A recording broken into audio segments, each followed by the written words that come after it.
Property होगी that will be osmotic pressure. ठीक है, चलो हम क्वेश्चन 4 एक बार करवा देना। हाँ बेटा मैं करवा दे रही हूँ।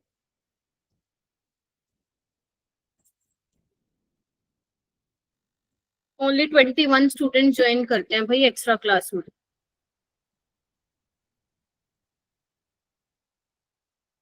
मैं एक बार रिमाइंडर भेज दूँ।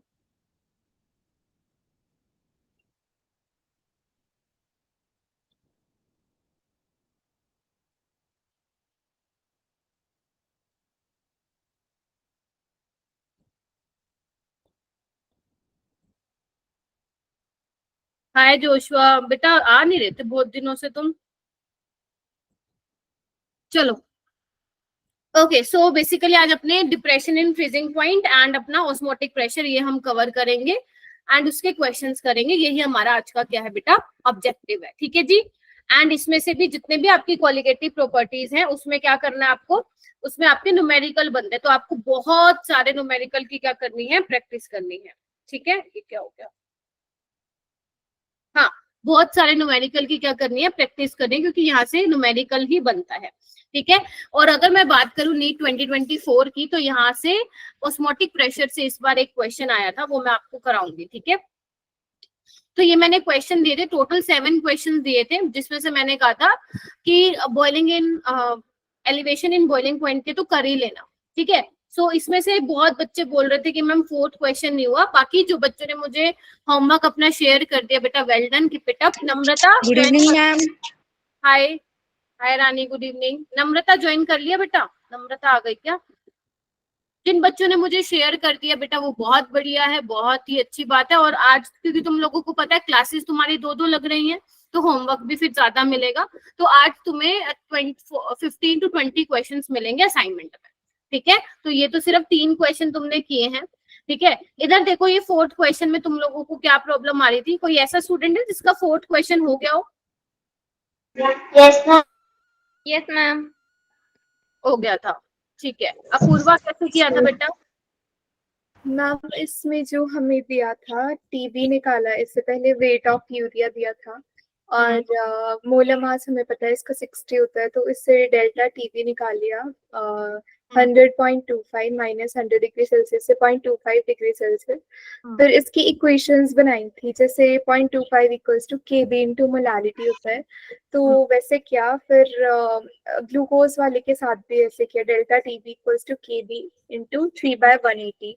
फिर इसमें हमें दिया था कि वॉल्यूम ऑफ सॉल्यूशन सेम है, तो वो कैंसिल आउट हो गया, वेट हो गया कैंसिल आउट, के भी कैंसिल आउट हो गया। फिर हमने देखा कि इसमें पहले ही 100.25 यूरिया का दिया हुआ था, तो वही हमने इसमें डाला कि ये सेम है के बी आर मोलारिटी, तो बॉइलिंग पॉइंट भी सेम होगा। वेरी गुड, बहुत ही बढ़िया। देखो क्या करना था, इसके अंदर आपको दिया हुआ है aqueous solution containing 1 gram urea, यानी कि W2 आपको बेटा गिवन था 1 ग्राम। ठीक है, और आपको बॉयल किस पे हो रहा है, ये आपका टीबी आपको दिया हुआ है 100.25।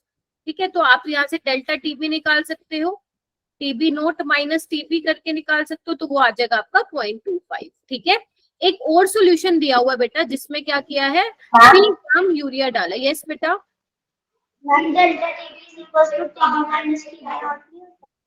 डेल्टा टीबी क्या, टीबी माइनस टीबी नॉट नहीं होता?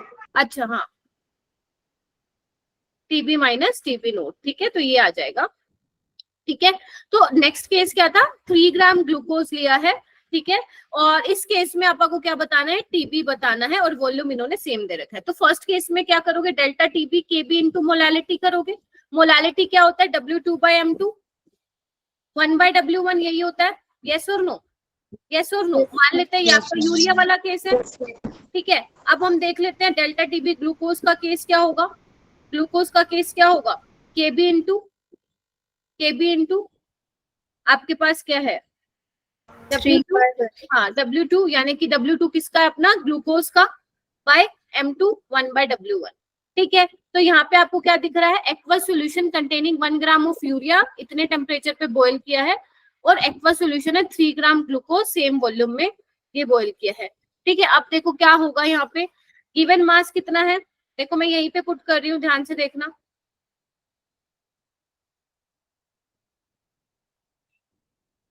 गिवन मास है मेरे पास यूरिया का 1 ग्राम और इसका मोलर मास होता है 60 और यहाँ पे दिया हुआ है 3/180। ठीक बात है। W1 सेम होगा, W1 सेम है, कोई जिक्र नहीं किया हुआ, क्योंकि यहाँ पे क्या है बेटा, इधर आओ, एक्वस सॉल्यूशन का मतलब क्या है, सोलवेंट क्या है यहाँ पे, पानी, सोलवेंट क्या है, और मैंने कहा था जो केबी की वैल्यू है वो सोलवेंट पे डिपेंड करती है। जब सोलवेंट ही सेम है तो केबी की वैल्यू भी सेम होगी और W1 भी क्या होने वाला है, यहाँ पे सेम होने वाला है। ठीक है जी। अच्छा, क्योंकि उन्होंने बोल दिया सेम वॉल्यूम, तो अपना W1 क्या होने वाला है, सेम होने वाला है। चलो अब अपने पास क्या आ गया, 3/180 क्या होता है, 1/60 होता है, तो ये भी कैंसिल हो गया। तो यानी कि जो आपका 1 ग्राम यूरिया जिस टेम्परेचर पे बॉयल करेगा, सेम 3 ग्राम ग्लूकोज भी उसी टेम्परेचर पे क्या करेगा बच्चे, बॉयल करेगा, यानी कि आंसर क्या आ जाएगा 100.25।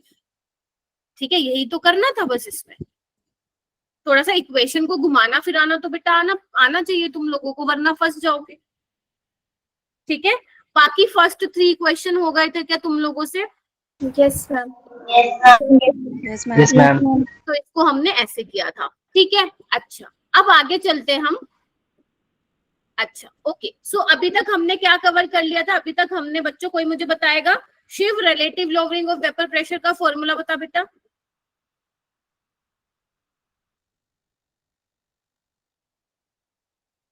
RLVP का फॉर्मूला क्या था, जिसको आता है वो हैंड रेज कर सकता है।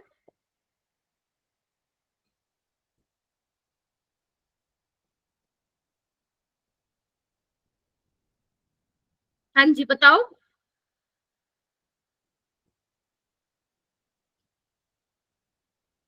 सिद्रा आप बताओ बेटा। P0 minus PS upon P0। नहीं वो तो होता ही है, वो तो RLVP ही होता है बेटा। Yes ma'am. इसके बराबर था अपना मोल फ्रैक्शन ऑफ सोल्यूट के, यस मैम।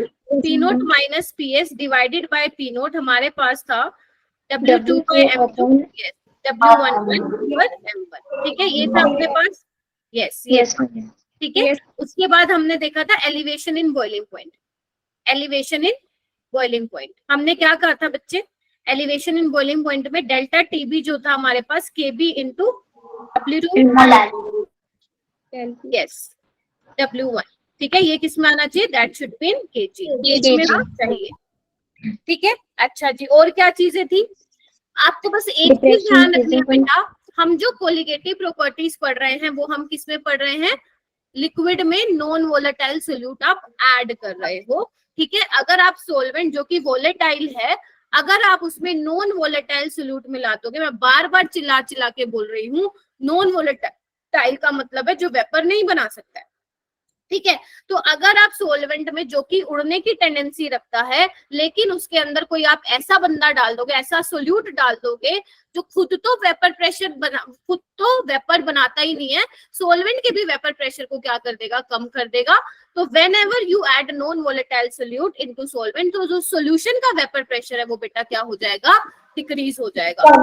तो सोल्यूशन का वेपर प्रेशर डिक्रीज होने की वजह से जो बॉइलिंग पॉइंट है वो बढ़ जाएगा। ठीक है, क्योंकि जो कोलिगेटिव प्रॉपर्टी थी बेटा हमारी किस पे डिपेंड करती थी, वो डिपेंड करती थी कि total number of solute particle solution में कितने हैं, या आप बोल सकते हो सोल्यूट की कंसंट्रेशन कितनी है, या आप बोल सकते हो मोल ऑफ सोल्यूट कितने हैं। क्योंकि जितना सोल्यूट आप डालोगे उतनी आपकी कोलिगेटिव प्रॉपर्टीज जो आप पढ़ रहे हो उसकी वैल्यू उतनी ज्यादा हो। ठीक है जी, ये अपनी कोलिगेटिव प्रॉपर्टी थी। और कोलिगेटिव प्रॉपर्टी एक और चीज बताई थी कि जो कोलिगेटिव प्रॉपर्टी होती है वो इनवर्सली प्रोपोर्शन होती है मॉलिक्यूलर मास की, मॉलिक्यूलर मास का सोल्यूट का। वेरी गुड, बहुत ही बढ़िया। ठीक है, अच्छा उसके बाद हमने फिर कल बात कर रहे थे लास्ट में डिप्रेशन इन फ्रीजिंग पॉइंट। तो डिप्रेशन इन फ्रीजिंग पॉइंट में ये था बेटा कि अगर तुम, सेम वही मैं बोलूंगी, अगर तुम मान लो सॉल्वेंट में नॉन वोलेटाइल सोल्यूट डाल रहे हो तो उससे क्या हो रहा है बेटा, तुम्हारा वेपर प्रेशर कम हो रहा है सोल्यूशन का। Yes ma'am. है ना, वेपर प्रेशर कम हो रहा है। तो Yes, अब फ्रीजिंग पॉइंट भी क्या हो जाएगा, उससे फ्रीजिंग पॉइंट भी कम हो जाएगा। जो पहले तुम्हारी आइस थी, जो पहले तुम्हारी बर्फ थी, वो 0 डिग्री सेल्सियस पे क्या है, वो बर्फ बनना स्टार्ट हो गई है। लेकिन जैसे ही तुम मान लो नमक डाल देते हो, तो नमक डालने से, चीनी डालने से उसका फ्रीजिंग पॉइंट कम हो जाता है। लेट्स से उसका फ्रीजिंग पॉइंट हो गया 0 से -3 डिग्री सेल्सियस। अब मतलब वो जो पानी है वो अब 0 डिग्री सेल्सियस पे भी पानी रहेगा, -3 डिग्री सेल्सियस पे वो बर्फ बनना स्टार्ट हो जाएगा। यस और no? Yes, ma'am. ma'am. Yes. Yes, ma'am. ठीक है जी। -3, -4, -5 इस पे वो बर्फ रहेगा, और इससे ज्यादा वाले टेम्परेचर पे यानी कि -2, -1, 0 डिग्री इस पे वो पानी रहेगा। क्या ये चीज क्लियर हुई?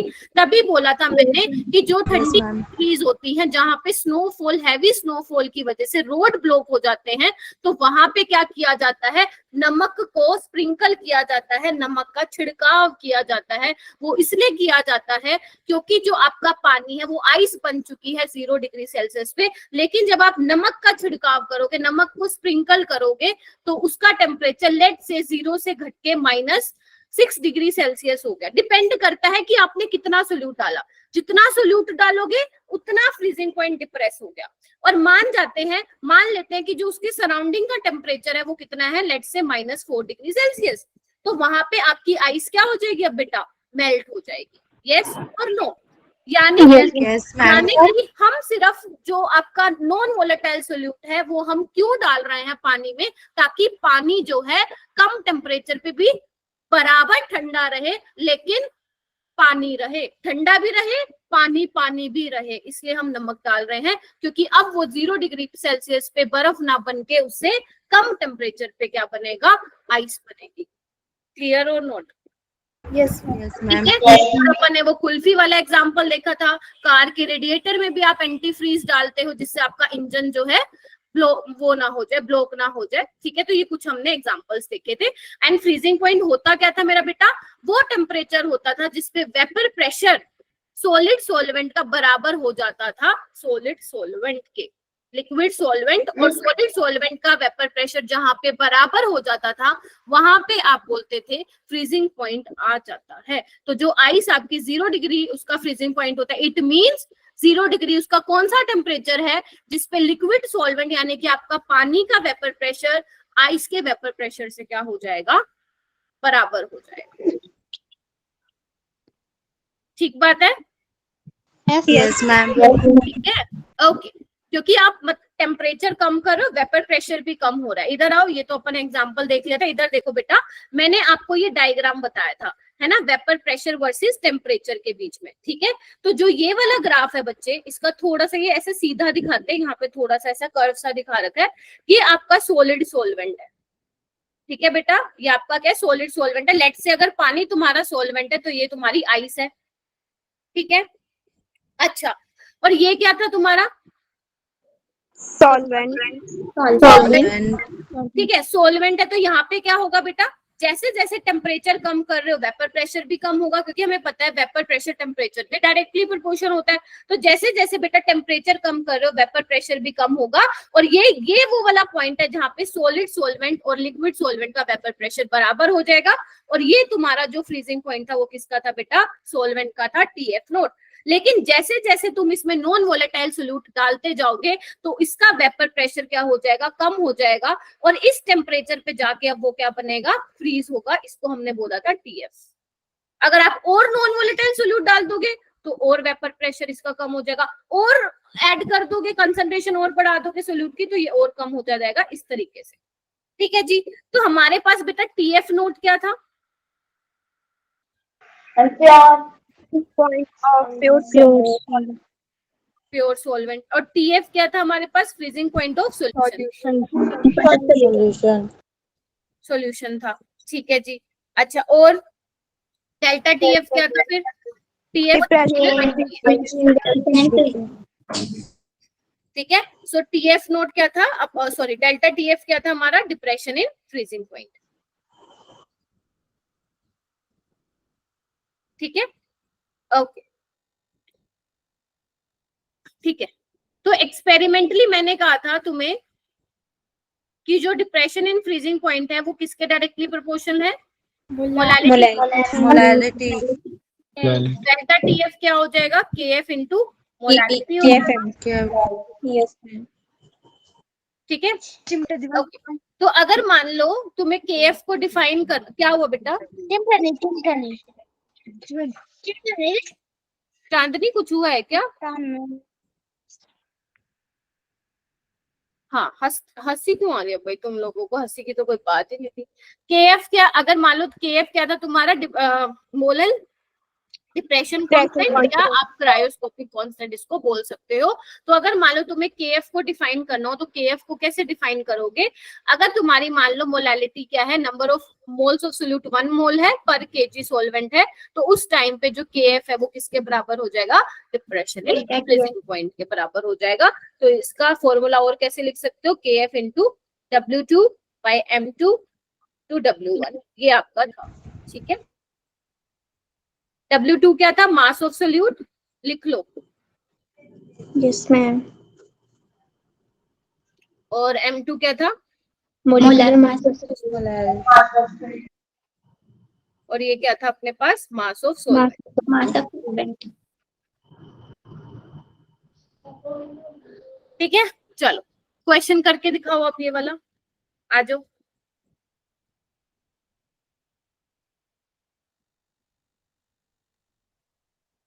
Joshua, can you hear me? आवाज आ रही है जोशुआ तुम्हें मेरी? संचिता, पूजा है, प्रियंका है, गिरजा नहीं है, किरण भी नहीं है, बहुत सारे बच्चे नहीं है भाई। करो करो, तुम क्वेश्चन करो सारे बच्चे। ओके बेटा,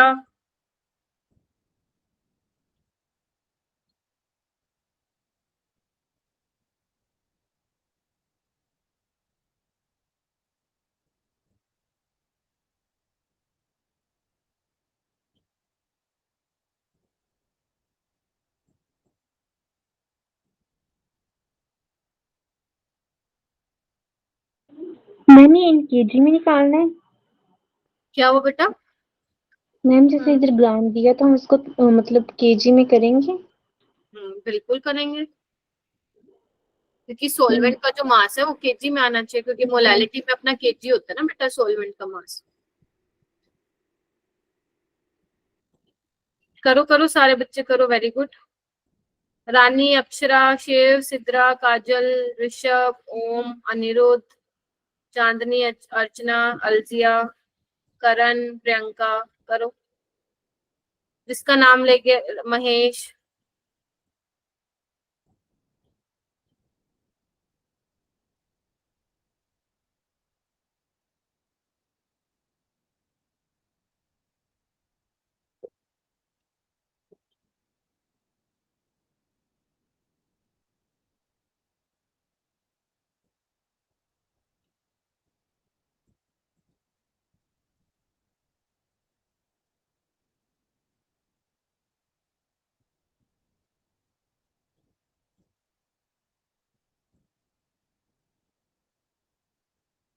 हाँ जी जानवी बताओ। Ma'am option A. Option A आ रहा है, कैसे किया? मैम डेल्टा टीएफ निकालना था, हाँ, फॉर्मूला केएफ इंटू हाँ, W2 बाई M2 इंटू हाँ, W1, तो डेल्टा TF 0.69 डिग्री का आया और फिर delta TF minus TF not करके वेरी गुड, हाँ, निगेटिव में आ जाएगा क्योंकि TF 0 हो जाएगा ना। Very good. तो डेल्टा टीएफ निकाल लेते हैं पहले। देखो अगर आपको ना, जैसे मेरे से किसने पूछा था मैम केजी में करना है, तो ऐसे केस में आपको क्या करना है ना, अभी ना क्योंकि आप लर्निंग फेज में हो, अभी आप न्यूमेरिकल की प्रैक्टिस करो, तो आप यूनिट को साथ लिखो। देखो जैसे मैं लिखती हूँ ना हमेशा 1.86 डिग्री सेल्सियस केजी पर मोल। ठीक है, W2 क्या है अपना बेटा? 17 ग्राम है। M2 कितना होगा मेरे को जल्दी से बताओ, अल्कोहल का कितना आ रहा है? 46 ग्राम पर मोल, एंड ये 1000 ग्राम है। अब इसको मैं केजी में कर देती हूँ, यानी कि ऊपर मेरे को 1000 से मल्टीप्लाई करना है, तो ये तो कैंसिल हो गया। देखो केजी से केजी गया बेटा, पर मोल से पर मोल गया, यानी कि तुम्हारा जो डेल्टा क्या निकालना, डेल्टा, और ग्राम से ग्राम गया, यानी कि डेल्टा टीएफ जो आएगा वो अब डिग्री सेल्सियस में आएगा। मतलब सही हम कर रहे हैं बिल्कुल, यूनिट का तो एकदम सही फंडा लगाया अपन ने। तो बस तुम्हें क्या करना है, 1.86 इंटू 17/46 को क्या करना है, सोल्व करना है, और तुम्हारा आ जाएगा बेटा, आंसर आ जाएगा 0.69 डिग्री सेल्सियस। लेकिन उसने ये पूछा है कि जो सॉल्यूशन का फ्रीजिंग पॉइंट है वो कितना होना चाहिए जब आप 1000 ग्राम वाटर में 17 ग्राम नॉन वोलेटाइल सोल्यूट यानी कि अल्कोहल मिला दोगे। तो डेल्टा टीएफ क्या होता है बेटा, टीएफ नोट माइनस टीएफ। अब क्योंकि एक्वस वाटर सॉल्वेंट है तो सॉल्वेंट का फ्रीजिंग पॉइंट 0 है, माइनस टीएफ, और ये कितना है 0.6, तो कितना हो जाएगा बेटा, माइनस -0.69। क्लियर है। तो जब जब बेटा वो सॉल्यूशन का, ध्यान से सुना, जब जब वो सॉल्यूशन का फ्रीजिंग पॉइंट पूछेगा तो 2 ऑप्शन तो आप ऐसे ही एलिमिनेट कर लोगे जिसमें पॉजिटिव होगा, क्योंकि माइनस में आंसर आने वाला है, तो बी और सी तो कतई ही नहीं होगा। क्लियर है how to solve this? Yes, ma'am. Yes, ma'am. Good बेटा। ठीक है, अब ये वाला क्वेश्चन ट्राई करो तुम सारे। इसका जो सेकंड ऑप्शन है बेटा वो 3A है। आराम से करो, टेक योर टाइम।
लग रहा है कुछ अपेक्षा बच्चे हो पाएगा?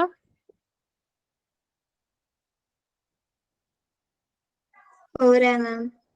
करो करो करो बेटा, ट्राई करो सारे।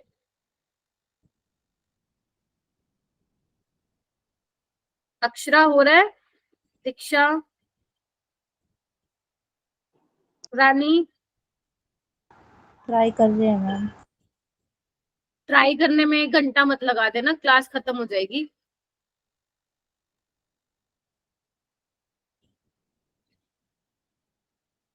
ओके मोनिका बेटा, मेरे को अप्रोच बताना। मैम थोड़ा सा हार्ड लग रहा है, समझ नहीं आ रहा है। फ्रीजिंग पॉइंट, हाँ हाँ मैम जो मतलब कोई एक्व सोल्यूशन है जिसका फ्रीजिंग पॉइंट हमको x दिया है, और एक और कोई सोल्यूशन है जिसका मतलब फ्रीजिंग पॉइंट हमको y दिया है, और जो x है उसका मोलिकुलर वेट हमको a दिया है, तो हमको y का मोलिकुलर वेट निकालना है। तो हम फॉर्मूला पुट करेंगे तो मैम तो पहले मोनिका बच्चे मेरे को ये बताओ कि 4% एक्वस सॉल्यूशन ऑफ x का मतलब क्या है यहाँ पे? मतलब 4 ग्राम है, 4 gram of 4 gram in present in the in हाँ सही बोल रहे हो, इन 1 kg 1000 gram of water. no, 100 ml of 100 gram of solution. Molality थोड़ी ना दे रखी है ये बच्चों। 4% मोलैलिटी कहाँ है, मैंने आपको नहीं सिखाया था? अगर कुछ ना दे रखा हो तो वेट बाय वेट कंसीडर करोगे। Yes ma'am. वैसे भी मोलैलिटी में क्या होता है, वैसे नीचे मास होता है, ठीक है? तो आप क्या करोगे, 4% एक्वस सॉल्यूशन का मतलब क्या है, 4% एक्वस सॉल्यूशन एक्स का, 4 ग्राम ऑफ एक्स कितने में प्रेजेंट है, 100 ग्राम ऑफ सॉल्यूशन में। तो सॉल्वेंट का मास कितना है इसमें, 96 ग्राम, यानी कि W1 यहाँ पे क्या है, 96 ग्राम। ठीक है, तो निकाल लो आप डेल्टा टीबी। आप कैसे निकालोगे, सेकंड केस में क्या दे रखा है देखो, 12%, यानी कि W2 कितना है, 12 ग्राम है। 12 और ग्राम 100 में से 12 गया, कितना हो गया? 88 ग्राम। ठीक है, चलो फिर इन्होंने हमें क्या बोला बेटा, क्या आंसर आ रहा है तुम लोगों का? बी आ रहा है क्या? 3 आ रहा है? Yes ma'am, yes ma'am. B आ रहा है मैम। ओके, देखते हैं। तो बेटा इसमें क्या है, फ्रीजिंग पॉइंट बराबर है। किसका फ्रीजिंग पॉइंट बराबर है? देखो जो क्वेश्चन में दिया हो ना वैसे चलो, ठीक है। तो इन्होंने बोला है जो डेल्टा टीएफ है एक्स का वो बराबर है डेल्टा टीएफ वाई का, है ना जी। तो आपका क्या हो जाएगा, के एफ इंटू, अरे K F into molality of X is equal to K F into molality of Y. अब के एफ से के एफ कैंसिल हो गया, यानी कि मोलालिटी ऑफ एक्स बराबर हो गया मोलालिटी ऑफ वाई के। यस और नो? Yes ma'am. चलो मैम। जी, अब मोलालिटी क्या हो जाएगा, गिवन मास कितना है एक्स का, 4 ग्राम है। मोलर मास दिया हुआ है क्या, ए दिया हुआ है मैम, इनटू W1 कितना है 96, क्योंकि केजी में करना होता है तो ऊपर 1000 से मुझे मल्टीप्लाई करना पड़ेगा। मोलालिटी ऑफ वाई क्या हो जाएगा, गिवन मास कितना है 12 ग्राम। क्या इसका मोलिकुलर मास दिया हुआ है? नो मैम, निकाल के आना मुझे, लेट से एक्स है, ठीक है। इनटू कितना दिया हुआ है यहाँ पे 88 इनटू 1000, तो 1000 से 1000 गया, ये किस पे गया 12 8 पे, नहीं 12 8 कह रही हूँ, सॉरी 12 8 पे कैसे जाएगा। ओके, तो ये किस पे कैंसिल हो गया अपना, 3 पे गया, तो क्या आ जाएगा, निकल जाएगा क्या? Yes ma'am. ठीक है, तो यहाँ पे क्या आ जाएगा अपने पास, 3 into 96 into A is equal to 88x।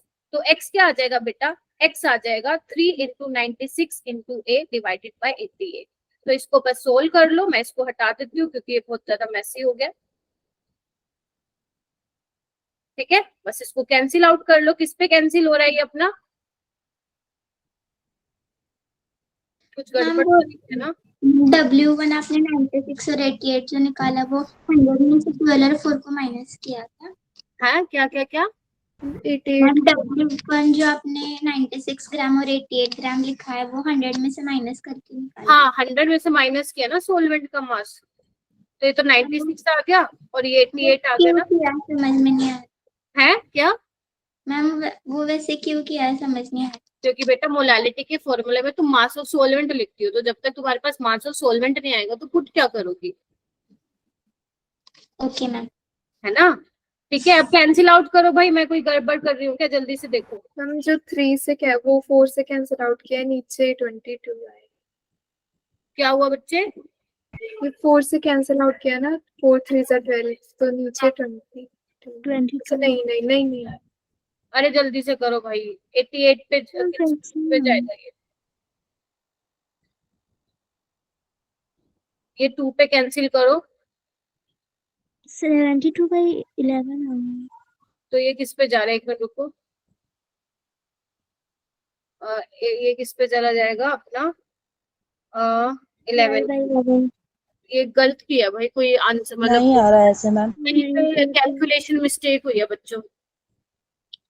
रुको, तुम्हारा क्या फायदा हुआ करने का कि तुम बता नहीं रहे। मैम इसमें 12% भी तो दे रखे हैं ना।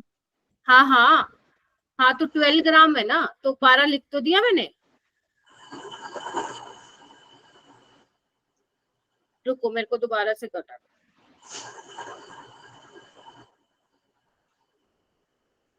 चलो फिर से आते हैं एक बार, कहीं कैलकुलेशन मिस्टेक हो रही है। 4 gram of x in 100 gram solution और सोलवेंट अपना 96 ग्राम है। यहाँ तक क्लियर है ना, देख लो एक बार जल्दी से। Yes ma'am. दूसरी बात बोल रखी है हमें, जो दूसरे वाला है कैलकुलेट किया तो 4 आ रहा है। हाँ जी, कैलकुलेट करने के बाद 4 आ रहा है। 4 ही आ रहा है। हाँ, कैलकुलेट करने के बाद वे 2 से कैंसिल आउट किया ना। रुको, ये कितना हो जाएगा 12 ग्राम, एक मिनट रुको, 12 gram of Y in 100 gram solution. तो इसमें मास ऑफ सोलवेंट क्या आ जाएगा, 100 माइनस 12 कितना आ गया 88। 88 अपने पास हाँ जी अप्रोक्सीमेट आ रहा है क्या आंसर, 2 पॉइंट समथिंग आ रहा है तो भी चलेगा। 3.27 अरे बस फिर हो गया, इतनी मगज मारी क्यों है, इसको सोल्व कर लेना। 3 पॉइंट समथिंग आ रहा है तो इसका आंसर सेकंड होगा। ठीक है ठीक है, चल आगे चले। Yes Yes, ma'am. ma'am. Okay, ये वाला क्वेश्चन करके दिखाओ बेटा, अच्छे से करना, ध्यान से देखो इस क्वेश्चन को, ट्राई करो।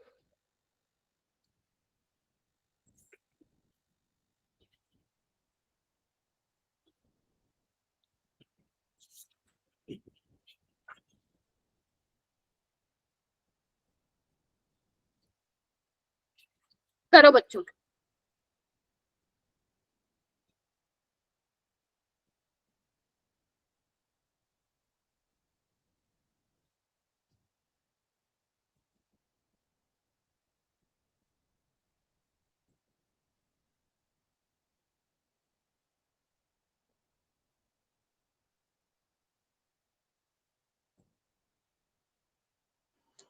मैम इसमें क्या रिलेशन लगेगा elevation and boiling point and freezing point का? आपको यस, आपको दोनों यूज करने हैं। देखो यस मैम। कैसे करोगे, क्वेश्चन को रीड करो एक बार सारे बच्चे।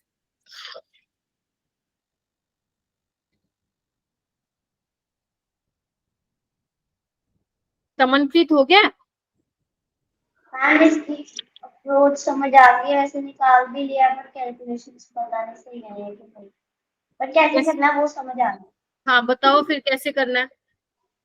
मैम जो डेल्टा टी भी होता है वो होता है के बी इज केबीएम, इसमें से मोलैलिटी निकाल लेंगे और मोलैलिटी सेम ही होगी, तो वो मोलैलिटी जब टीएम वाले में फिल करेंगे तो डेल्टा टीएफ आ जाएगा, उसमें से निकाल लेंगे। वेरी गुड, शाबाश, बहुत ही बढ़िया।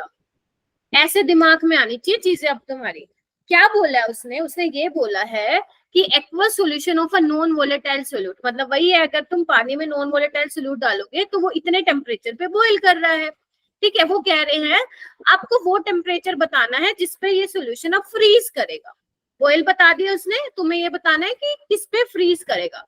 केबी की एफ की वैल्यू दी हुई है तुम्हें, तो यहाँ से हमें क्या दिख रहा है बेटा, यहाँ से मुझे दिख रहा है कि डेल्टा टीबी निकाल लूंगी मैं, 0.17 आ जाएगा। केबी मुझे दिया ही हुआ कितना, 0.51। ठीक है, तो मोलैलिटी मेरे पास आ जाएगी, कितनी आ जाएगी, 0.17 बाय 0.51, दैट इज 1/3 आ जाएगी। अब मेरे को क्या करना है, delta TF is equal to KF into molality निकालनी पड़ेगी। अब मोलैलिटी मेरे पास कितनी आ गई बेटा, 1/3 आ गई। केएफ की वैल्यू कितनी है, 1.86, तो ये कितना आ रहा है, ये आ रहा है तुम्हारा 62 पे जा रहा है ना, 0.62 आ रहा है। माइनस क्या निकालना है, आपको माइनस निकालना है delta TF, TF note minus TF, आपको निकालना है सोल्यूशन किस पे फ्रीज करेगा, तो आपको कैलकुलेट करना है टीएफ, तो 0 minus 6.2 that is minus 0.62 answer आ जाएगा। ठीक है, यस मैम। बढ़िया चल रहा है।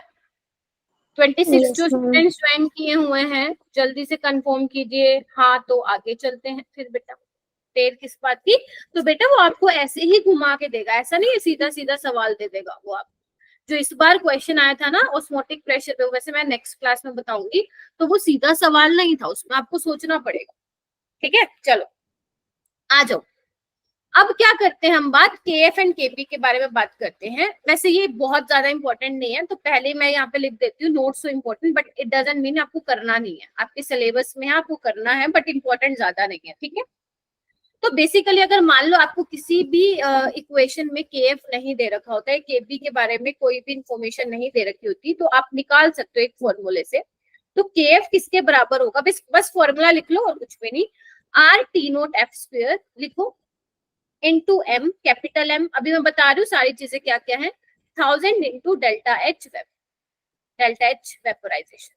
ऐसी अगर मैं केबी की बात करूंगी तो ये हो जाएगा R T naught B square into M divided by 1000, क्योंकि अब बॉयल होता है तो यहाँ पे एक सेकेंड, यहाँ पे सॉलिड से लिक्विड, लिक्विड से सॉलिड में जाना है, तो यहाँ पे फ्यूजन यूज होगा एंड यहाँ पे डेल्टा एच वेपोराइजेशन। ठीक है, अच्छा अब यहाँ पे बच्चे है क्या, इधर आओ। जो केएफ है तुम्हारा, केएफ वो तो तुम्हें पता ही है सॉल्वेंट के नेचर पे डिपेंड करता है। आर क्या है तुम्हारा, आर तुम्हारा है गैस कांस्टेंट, आर क्या है तुम्हारा, यूनिवर्सल गैस। ठीक है, जिसकी वैल्यू क्या होती है, आप यहाँ पे कितनी वैल्यू लोगे, एनर्जी 8.314 जूल पर केल्विन पर मोल। पर केल्विन। ठीक है, टीएफ नोट क्या है बेटा, ये है freezing point of pure solvent. ऐसे ही यहाँ पे बेटा टीबी नोट क्या है, freezing boiling point of pure solvent. Yes और no? Yes ma'am. Yes ma'am. ठीक है, और यहाँ पे जो डेल्टा एच फ्यूजन है वो क्या है तुम्हारा, एंथैल्पी ऑफ फ्यूजन। फ्यूजन बोले तो आपका लिक्विड से सॉलिड, सॉलिड से लिक्विड के लिए यूज कर रही हूँ मैं, एंथैल्पी ऑफ फ्यूजन। और डेल्टा एच वेपोराइजेशन क्या है, एंथैल्पी ऑफ या वेपोराइजेशन। और कैपिटल एम क्या है बेटा, कैपिटल एम है तुम्हारा molecular mass of solvent, solvent का मॉलिक्यूलर मास। ये भी क्या है, molecular mass of solvent. Solvent. जल्दी से इसको लिख लो, बस आपको ये पता होना चाहिए कि केएफ किसके डायरेक्टली प्रोपोर्शनल है, यहाँ पे आपका freezing point of pure solvent और मॉलिक्यूलर मास ऑफ सोलवेंट, और इनवर्सली प्रोपोर्शनल है बेटा एंथैल्पी ऑफ फ्यूजन। इससे कोई न्यूमेरिकल नहीं आएगा, इसमें सिर्फ ये पूछ सकता है कि केएफ किसके डायरेक्टली प्रोपोर्शनल और किसके इनवर्सली प्रोपोर्शनल है। ठीक है, ऐसे ही केबी किसके डायरेक्टली प्रोपोर्शनल है, आपके बॉइलिंग पॉइंट प्योर सोलवेंट का और मॉलिक्यूलर मास ऑफ सोलवेंट का, और इनवर्सली प्रोपोर्शन होगा डेल्टा एच ऑफ वेपोराइजेशन। ठीक है,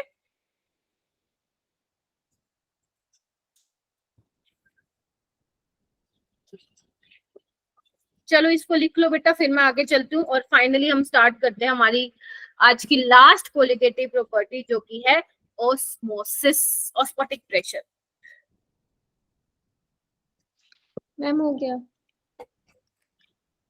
चलो फिर, चलो बेटा, तो बैठे रहना है एंड तक। ठीक है, 1.5 घंटे की क्लास है and I wish and I hope कि आप लोग जो 26 बच्चे बैठे हो वो पढ़ने के मूड से ही बैठे हो एंड आपने अपना जो डेटा है वो आपका एग्जॉस्ट नहीं होगा 9:30 तक। ठीक है, चलो फिर स्टार्ट करते हैं बच्चों। चलो बेटा, नेक्स्ट कोलिगेटिव प्रॉपर्टी है तुम्हारी osmotic pressure. But osmotic pressure को पढ़ने से पहले मुझे क्या पढ़ना पड़ेगा, हमें पढ़ना पड़ेगा ऑस्मोसिस। ठीक है, अब ये ऑस्मोसिस क्या होता है, तुमने ना बायो में सुना होगा। ठीक है, ऑस्मोसिस में आपने डिफ्यूजन सुना होगा। डिफ्यूजन में क्या होता है, आपका हाई गैस जो है हाई कंसंट्रेशन से लो कंसंट्रेशन की तरफ जाती है। ठीक है, अब ध्यान से सुनो ऑस्मोसिस क्या होता है। ऑस्मोसिस में सबसे पहले आपको समझना है सेमी परमेएबल मेम्ब्रेन क्या होती है। क्या समझना है, सेमी परमेएबल क्या होता है, जिसको हम शॉर्ट फॉर्म में एनसीईआरटी लिखता है एसपीएम। ये एसपीएम क्या है बेटा, सेमी परमेएबल मेम्ब्रेन। ठीक है, अब सेमी मतलब आधा, परमेएबल मतलब परमिट करना, है ना, परमिट करना, परमिट बोले तो अलाउ करना। तो बेटा अलग अलग तरीके की सेमी परमेएबल मेम्ब्रेन जो है वो बनती हैं। आपकी एनसीईआरटी में दे रखी है सेलोफेन्स, कॉपर फेरोसाइनाइड। ठीक है, तो अलग अलग काइंड की जो होती है सेमी परमेएबल मेम्ब्रेन होती है। सेमी परमेएबल मेम्ब्रेन में क्या होते हैं, छोटे छोटे पोर होते हैं। छोटे छोटे क्या होते हैं, पोर्स होते हैं। जैसे आप देखते हैं ना वो छलनी जो अपने घर में होती है, स्ट्रेनर जिसको बोलते हो तुम इंग्लिश में, नहीं तो छन्नी। जैसे अगर मान लो अपने को चावल धोने होते हैं तो क्या होते हैं, जो चावल के वो पार्टिकल है वो तो ऊपर रह जाते हैं, नीचे पानी चला जाता है। तो यानी कि वो जो छलनी के छेद है, जो पोर्स है, वो होल है, वो इतने छोटे हैं कि उसमें से वो पानी ही पास कर रहा है। Getting my point? तो यहाँ पे क्या होता है बेटा, ओके रेहाना, अलजिया, तो सेमी परमेएबल मेम्ब्रेन भी अलग अलग तरीके की बनती है। कुछ में से सॉल्वेंट के मॉलिक्यूल्स पास आउट हो जाते हैं, मतलब पानी के मॉलिक्यूल्स, कुछ में से छोटे मोटे सोल्यूट पार्टिकल्स भी चले जाते हैं। ठीक है, बट ऑस्मोसिस वाले प्रोसेस की एक स्पेशल टाइप की सेमी परमेएबल मेम्ब्रेन होती है। वो ऐसी सेमी परमेएबल मेम्ब्रेन होती है जिसमें से उनके जो छेद होते हैं, उनके जो होल होते हैं, उनके जो पोर्स होते हैं, उसमें से सिर्फ क्या निकलता है, पानी के मॉलिक्यूल्स का ही फ्लो हो सकता है। पानी के मॉलिक्यूल्स ही उस होल्स में से पास हो सकते हैं। ऐसी सेमी परमेएबल मेम्ब्रेन हमें ऑस्मोसिस में चाहिए होती है। Are you getting my point? Yes, ma'am. Yes, ma'am. तो यहाँ पे आपको क्या दिख रहा है बेटा, यहाँ पे आपको एक बीकर दिख रहा है, यहाँ पे आपका सोल्यूट है। सोल्यूट की कंसंट्रेशन, मैं एक बार कलर चेंज कर लेती हूँ। यहाँ पे आपकी क्या है बेटा, सोल्यूट की जो कंसंट्रेशन है वो ज्यादा है, और यहाँ पे सोल्यूट की कंसंट्रेशन क्या है, कम है। पहले समझो, लिख बाद में लेना, लिख लेना क्योंकि नोट्स मिल जाएंगे तुम्हें, पहले समझो बोल क्या। ठीक है, अब मैंने कहा बेटा कि सेमी परमेबल मेम्ब्रेन से सिर्फ इतने उसके छोटे छोटे होल होते हैं, तो उसमें से सिर्फ वो पानी के मॉलिक्यूल्स को ही अलाउ करता है जाने के लिए। तो पानी का जो फ्लो है वो यहाँ पे भी जो है, क्योंकि सोल्यूट की कंसंट्रेशन जो ज्यादा है, वहां पे भी तो पानी के मॉलिक्यूल्स है ना, तो वहां से भी सोलवेंट का फ्लो होगा। अच्छा, अब जहां पे सोल्यूट की कंसंट्रेशन ज्यादा है तो वहां से पानी के मॉलिक्यूल का फ्लो होगा। मानते हो कि नहीं मानते हो? जाएगा पानी, शर्त यह है कि जाएगा तो पानी के पार्टिकल्स। ठीक है, लेकिन बेटा मूवमेंट तो दोनों तरफ होगी, फ्लो तो दोनों तरफ होगा, लेकिन जो नेट फ्लो होगा बेटा, जो नेट फ्लो होगा वो कहां से कहां होगा, higher solvent concentration to lower concentration solvent. देखो बेटा, इस डेफिनेशन में ना बच्चे हम हमेशा कंफ्यूज रहते हैं। मैं आपको बता देती हूँ आपको इसको कैसे ध्यान रखना है। जहां पे सोलवेंट की कंसंट्रेशन ज्यादा है वहीं से आपका फ्लो होगा, नेट फ्लो होगा कहाँ, सॉल्यूशन साइड पे, जहां पे सोलवेंट की कंसंट्रेशन कम है। बात ठीक है बेटा? Yes, ma'am.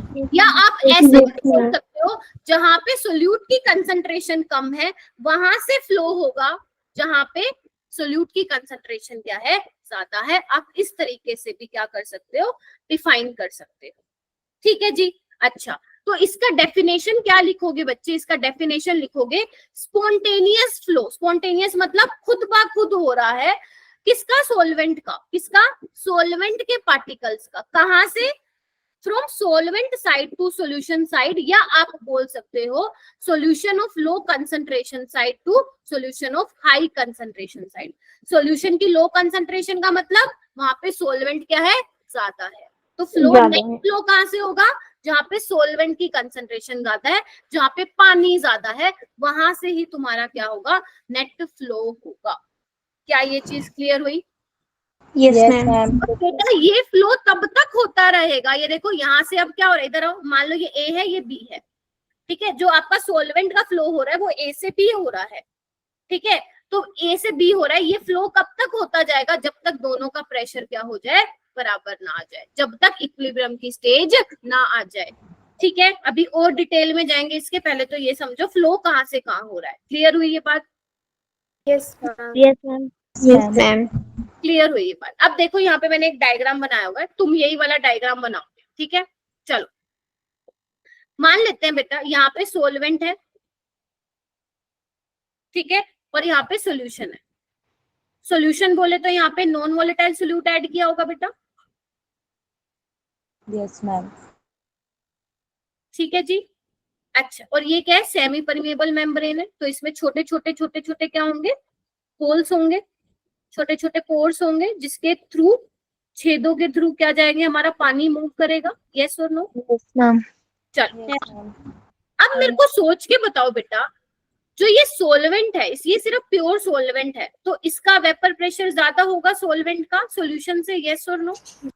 Yes, ठीक है, तो अगर बेटा सोलवेंट का वेपर प्रेशर ज्यादा होगा, तो जब सोलवेंट का वेपर प्रेशर क्या होगा, जब जाएगा और वापस आएगा तो वो वेपर प्रेशर आप बोलते हो, तो ज्यादा क्या करेगा, वेपर प्रेशर लगाएगा सोलवेंट की साइड पे।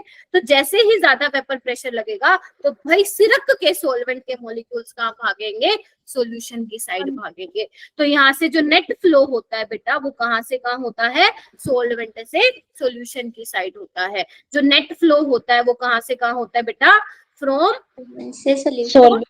Solvent to solution.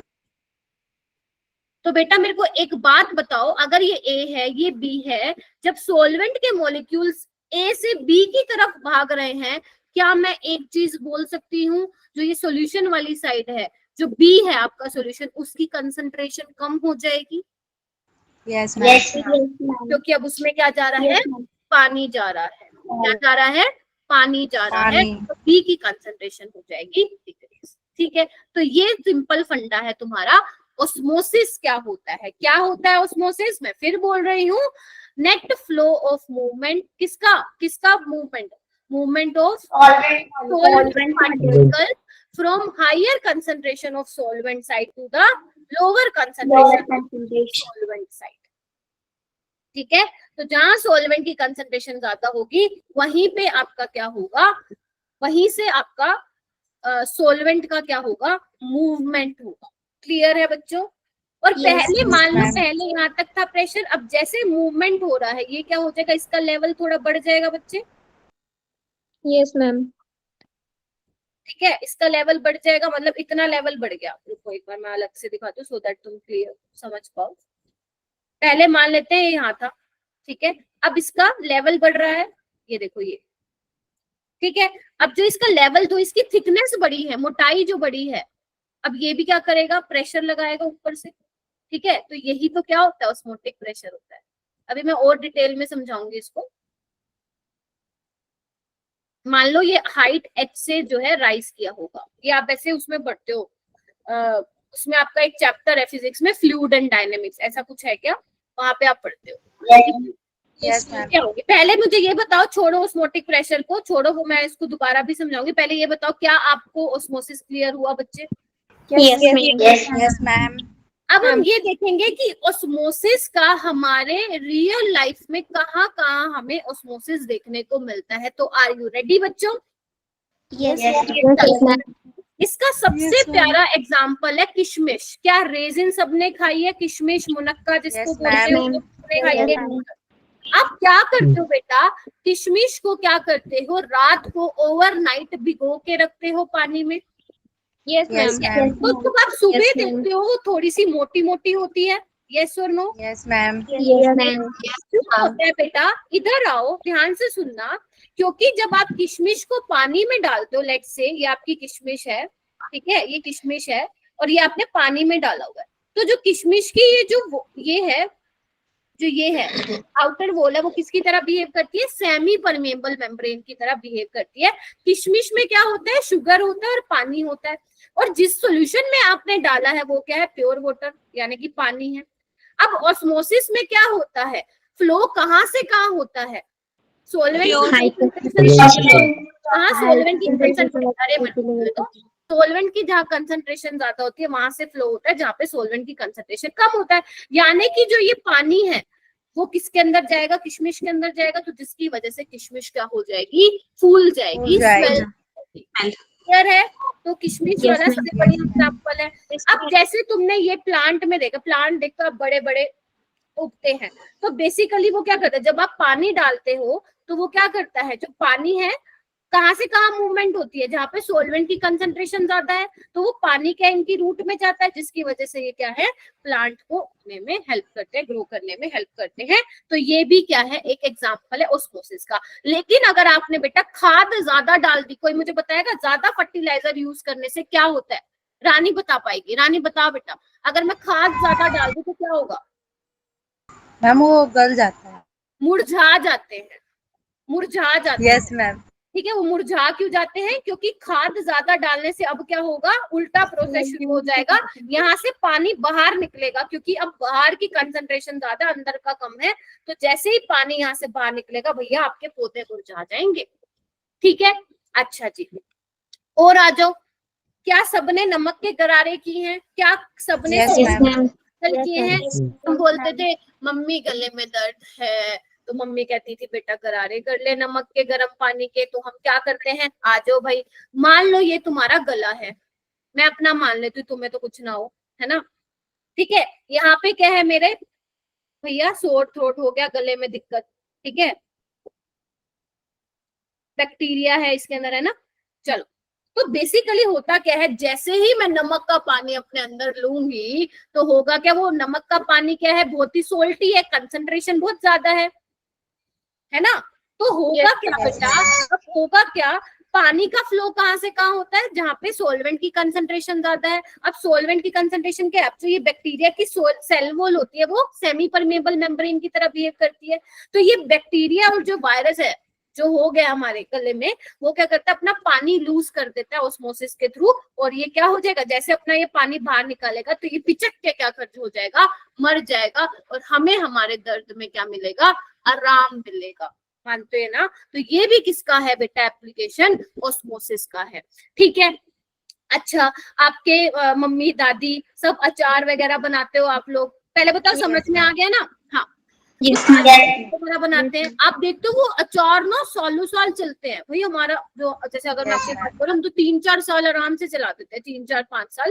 तो क्या होता है उसमें, क्या प्रिजर्वेटिव्स डालती है हमारी मम्मी दादी, वो डालती हैं सोल्टी सोल्यूशन, है ना, ऑयल सोल्ट का जो कंसंट्रेटेड सोल्ट, इनका सॉल्यूशन उसके अंदर होता है, तो जिसकी वजह से क्या होता है, जो आपका अचार है उस पे फंगस नहीं लगने देती। अगर फंगस मान लो गलती से आ भी गई तो वो किसके अंदर पड़ी है भैया, सोल्टेड सॉल्यूशन के अंदर, कंसंट्रेटेड सॉल्यूशन के अंदर पड़ी है, तो फंगस अपना पानी छोड़ देगी और पिचक के मर जाएगी। ठीक है। जो जैम्स होती हैं, जितने भी आपके, वो प्रिजर्वेटिव्स क्यों डालते हैं, ऑस्मोसिस के थ्रू होता है सब कुछ, ताकि उसमें क्या लगे, फंगस ना लगे। ठीक है। अगर आप मान लो आपके पास आम है, आम का अचार, कच्ची कैरी तो आपने देखा ही है, तो जब आप बेटा उस कच्ची कैरी को अगर मान लो उसमें सोल्टी सॉल्यूशन में रख दोगे तो इसका क्या हाल होगा, तुम मुझे बताओगे? मैंगो क्या हो जाएगा, श्रिंक हो जाएगा या फूल जाएगा, स्वेल हो जाएगा? पानी ऑस्मोसिस के वजह से वो पानी क्या कर देगा, छोड़ देगा बाहर, यानी कि लूज कर देगा, तो वो पिचक जाएगा। ठीक है। आप देखते हो ना, जो अपना अचार होता है, जब वो अंबियां आती है तब तो एकदम ऐसे होती है बड़ी बड़ी सी, लेकिन उसको थोड़ा टाइम धूप में मम्मी रखती है, और उसमें जो वो डालती है सोल्ट वगैरह और बहुत सारे मसाले डालती है, तो उससे आप देखते हो ना छोटा छोटा हो जाता है थोड़ा सा, तो इसी वजह से होता है बच्चे। ठीक है। अच्छा, उसके अलावा, ठीक है, तो ये आपके कुछ ऑस्मोसिस के क्या है बच्चे, एग्जाम्पल्स। ठीक है जी, चलो। हाँ, रेड ब्लड सेल वाला ये आएगा ना अभी आगे, वेट करो वेट करो, अभी जब मैं वो समझाऊंगी ना, हाइपोटोनिक हाइपरटोनिक, ये देखो ये मैं एग्जांपल तुम लोगों के लिए तो लाई हूँ। ठीक है, लेकिन वेट करना पड़ेगा इसके लिए अपने को। चलो, तो यानी कि मोटा मोटी बात ये है बेटा, अब तुमसे ये एग्जांपल तो पहली बात है पूछेंगे नहीं, ये तो तुम्हारी जनरल नॉलेज के लिए, क्योंकि तुम केमिस्ट्री के स्टूडेंट्स हो। ठीक है। अच्छा, तुमसे पूछा जाएगा, ऑस्मोसिस का मतलब पता होना चाहिए कि जो फ्लो ऑफ सॉल्वेंट पार्टिकल होगा वो कहाँ से कहाँ होगा, from higher concentration solvent to lower concentration. अभी तक हमने सिर्फ इतना ही सीखा है। ठीक है जी। अच्छा, उसके बाद बेटा हम सीखेंगे ऑस्मोटिक प्रेशर क्या होता है। प्लीज मेरी बात ध्यान से सुनना, एनसीईआरटी में जाओगे तो भयंकर कंफ्यूज हो जाओगे, इसलिए जो मैं बोल रही हूँ प्लीज वो सुनना। मैंने बोला बेटा तुम्हारा यहाँ सोलवेंट है, सोलवेंट बोले तो मान लो पानी है, ठीक है, यहाँ पे तुम्हारा सोल्यूशन है, सोल्यूशन बोले तो यहाँ पे नॉन वोलेटाइल सोल्यूट है। ठीक है जी। अब इस पे क्या होगा, सोलवेंट का वेपर प्रेशर ज्यादा है, ऐसा है तो उसको क्या करेगा, धक्का मारेगा, तो क्या करेगा, सॉल्वेंट जो है मूवमेंट करेगा यहाँ से यहाँ। ठीक है जी, क्लियर हुआ? मान लेते हैं ये ए है, ये हमारा बी है। ठीक है, अब ध्यान से सुना, अब देखो, अब मैं बोल रही हूँ पहले ये इतना था, अब ये जैसे ही सॉल्वेंट सॉल्यूशन की साइड जाएगा इसका लेवल बढ़ेगा बच्चे। Yes ma'am. ठीक है, अब क्या हो रहा है बेटा, अब ये सोलवेंट कब तक मूव करेगा, जब तक प्रेशर बराबर ना हो जाए। जैसे कि मान लो पहले सोलवेंट का वेपर प्रेशर लेट से 100 था और सॉल्यूशन की साइड मान लो 80 था। अब कितनी की कमी है बेटा, इसको 20 की कमी है। तो जब तक ये अपना 20 नहीं कर लेगा तब तक सोलवेंट जो है झमाझम जाता रहेगा जाता रहेगा जाता रहेगा। ठीक है, तो अब क्या करना पड़ेगा, ये तब तक जाएगा बच्चे जब तक प्रेशर बराबर ना हो जाए, जब तक इक्विलिब्रियम स्टेज ना आ जाए। एक बार इक्विलिब्रियम स्टैब्लिश्ड हो जाएगा तो हमें क्या करना पड़ेगा, इस सॉल्वेंट के, जो सॉल्वेंट आ रहा था उसको हमें क्या करना पड़ेगा भैया, रोकना भी तो पड़ेगा, आता जा रहा रोकना तो पड़ेगा। ठीक है, तो अगर बेटा मैं यहाँ पे एक पिस्टन लगा के यहाँ पे मैं एक्स्ट्रा प्रेशर लगा देती हूँ, मतलब सिर्फ इतना प्रेशर लगा दूं कि जो मेरा सॉल्वेंट आ रहा है सॉल्यूशन की साइड, अब वो क्या हो जाए, रुक जाए, क्या हो जाए, रुक जाए। तो जो मैं एक्स्ट्रा प्रेशर लगाऊंगी बच्चे सॉल्यूशन की साइड पे, क्यों लगाऊंगी, ताकि जो मेरा प्रोसेस है ऑस्मोसिस का वो क्या हो जाए, रुक जाए। इसी को क्या बोलते हैं बेटा, ऑस्मोटिक प्रेशर बोलते हैं। तुम्हें इतना प्रेशर ज्यादा मत लगा देना, ज्यादा लगा दिया तो भैया आरओ बन जाएगा वो फिर, ठीक है। तुम्हें सिर्फ इतना प्रेशर लगाना है कि वो सॉल्वेंट के जो मॉलिक्यूल्स अब आ रहे थे सॉल्यूशन की साइड, यानी कि जो ऑस्मोसिस प्रोसेस चल रहा था वो क्या हो जाए, स्टॉप हो जाए। ठीक है जी।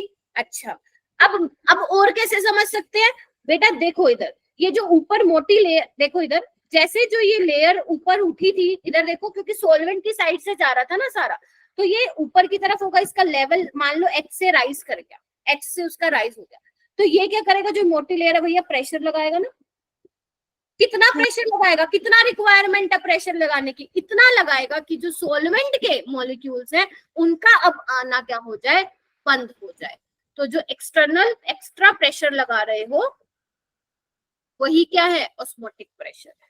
ठीक है बच्चे, और ऑस्मोटिक प्रेशर को हम किससे डिनोट करते हैं बेटा, पाई से डिनोट, पाई से डिनोट करते हैं। एक बात बताओ, अगर मैं सोल्यूट बहुत ज्यादा डालती जाऊं, प्रेशर बहुत ज्यादा कम होता जाएगा, तो ये लेयर और मोटी होती जाएगी, और ज्यादा ऑस्मोटिक प्रेशर हो जाएगा, हाँ या ना, मानते हो कि नहीं। एक बात बताओ, अगर मैं बहुत ज्यादा, पहले मान लो तुमने 2 ग्राम सोल्यूट डाला, फिर तुमने 5 ग्राम डाला, 2 ग्राम में मान लो 80 प्रेशर हो गया, 5 ग्राम डालोगे मान लो 60 हो गया, अब 40 का डिफरेंस हो गया, है ना। अगर मान लो सॉल्वेंट का 100 था, पहले तुमने मान लो 2 ग्राम डाला, इधर देखो मैं बताती हूँ, पहले तुमने क्या किया, 2 ग्राम डाला तो 80 हो गया प्रेशर, फिर तुमने 5 ग्राम डाला तो 60 हो गया, डिफरेंस बढ़ता जा रहा है, पहले 20 का था अब 40 का हो गया। अब तुम्हें क्या करना पड़ेगा, ज्यादा ऑस्मोटिक प्रेशर लगाना पड़ेगा, ताकि ऑस्मोसिस वाला प्रोसेस क्या हो जाए, फिर रुक जाए। ठीक है, इसको क्या बोलते हैं बेटा, ऑस्मोटिक प्रेशर बोलते हैं। क्या बोलते हैं, ऑस्मोटिक प्रेशर। क्या मैं बोल सकती हूँ बेटा, क्या मैं बोल सकती हूँ कि जो तुम्हारा ऑस्मोटिक प्रेशर है वो किसके डायरेक्टली प्रोपोर्शनल है, कंसंट्रेशन ऑफ सोल्यूट के, हाँ या ना। यस मैम, बहुत बढ़िया से समझ में आ गया मेरा बेटा, यस मैम, बोलो।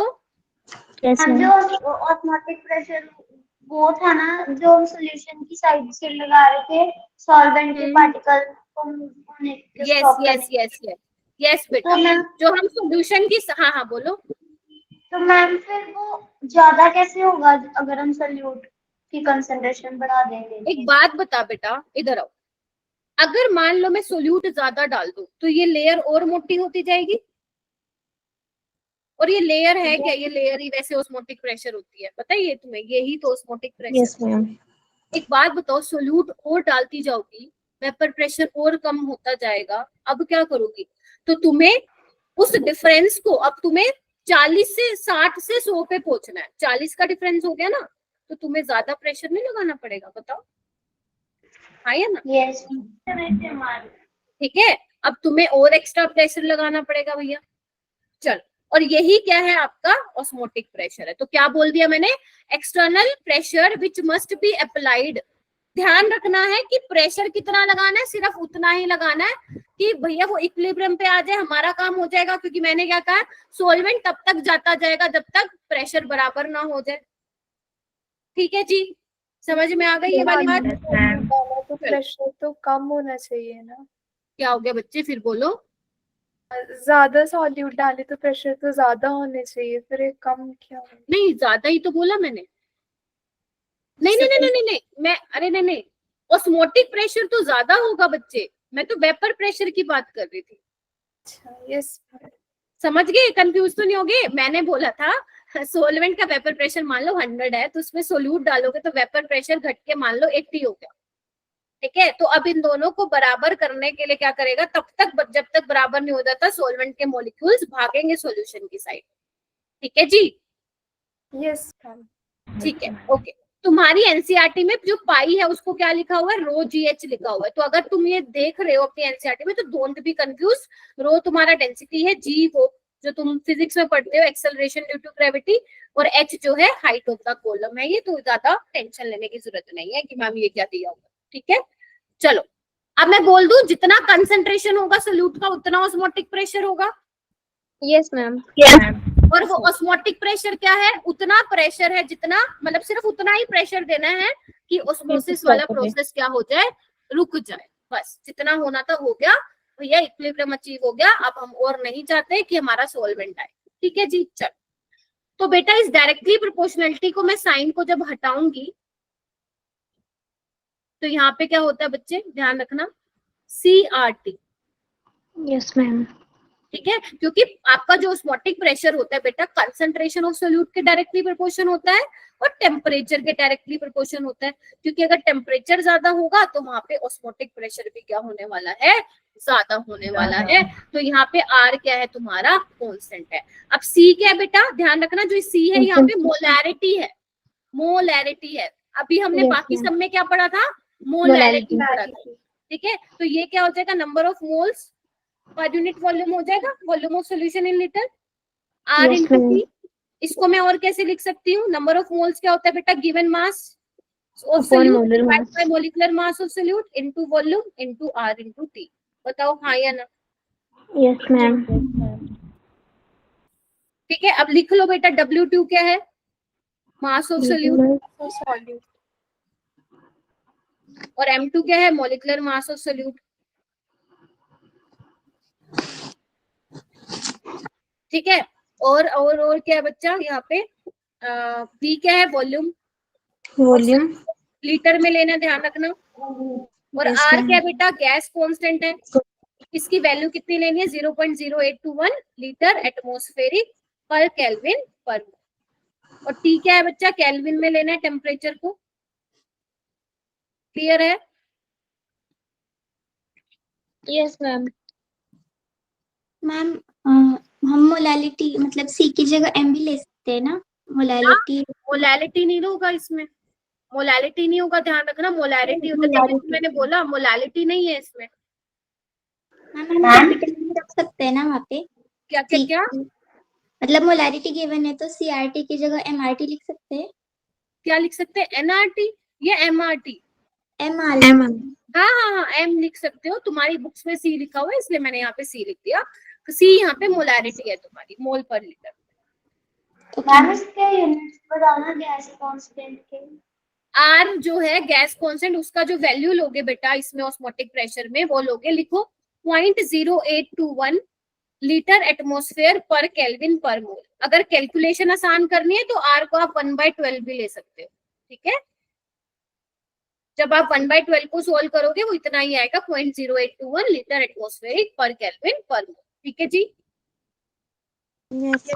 चलो आगे चलते हैं, अभी क्वेश्चन करेंगे, अभी हमारे पास पूरा आधा घंटा है, क्वेश्चन करेंगे आराम से, पहले समझ लो चीजों को, ठीक है। अब ये क्या दिख रही है तुम्हें, क्या है ये, Red blood cells. Red blood अच्छा, ब्लड सेल्स का क्या हाल होगा अगर मैं ज्यादा कंसंट्रेटेड सॉल्यूशन डाल दूं या मैं प्योर वाटर डाल दूं। जैसे मान लो जो बेटा रेड ब्लड सेल का जो वो होता है वेट बाय वॉल्यूम, कितना परसेंट होता है वो, आरबीसीज का होता है 0.9% होता है NaCl, मतलब इतना जो होता है कंसंट्रेटेड होता है वो, ठीक है। और बेटा आपको पता होगा जैसे आप इंजेक्शन लगवाते हो या ग्लूकोज की ड्रिप लगवाते हो, तो जो उसका कंसंट्रेशन है ना, वो इतनी ही कंसंट्रेशन वो मेंटेन करके चलता है। Are you getting my point? अभी मैं बताऊंगी कंसंट्रेशन ज्यादा या कम हो गई ना तो क्या हाल हो जाएगा, अभी मैं बताऊंगी, ठीक है। तो बेटा जो आपको ग्लूकोज की जैसे ड्रिप चढ़ती है या इंजेक्शन आप लगाते हो, तो जो उसकी कंसंट्रेशन है वो इतनी मेंटेन करके चलते हैं। तो आपके पास ना 3 सॉल्यूशन होते हैं, आइसोटोनिक, हाइपोटोनिक और हाइपरटोनिक। पहले सुन लो फिर लिखवा दूंगी।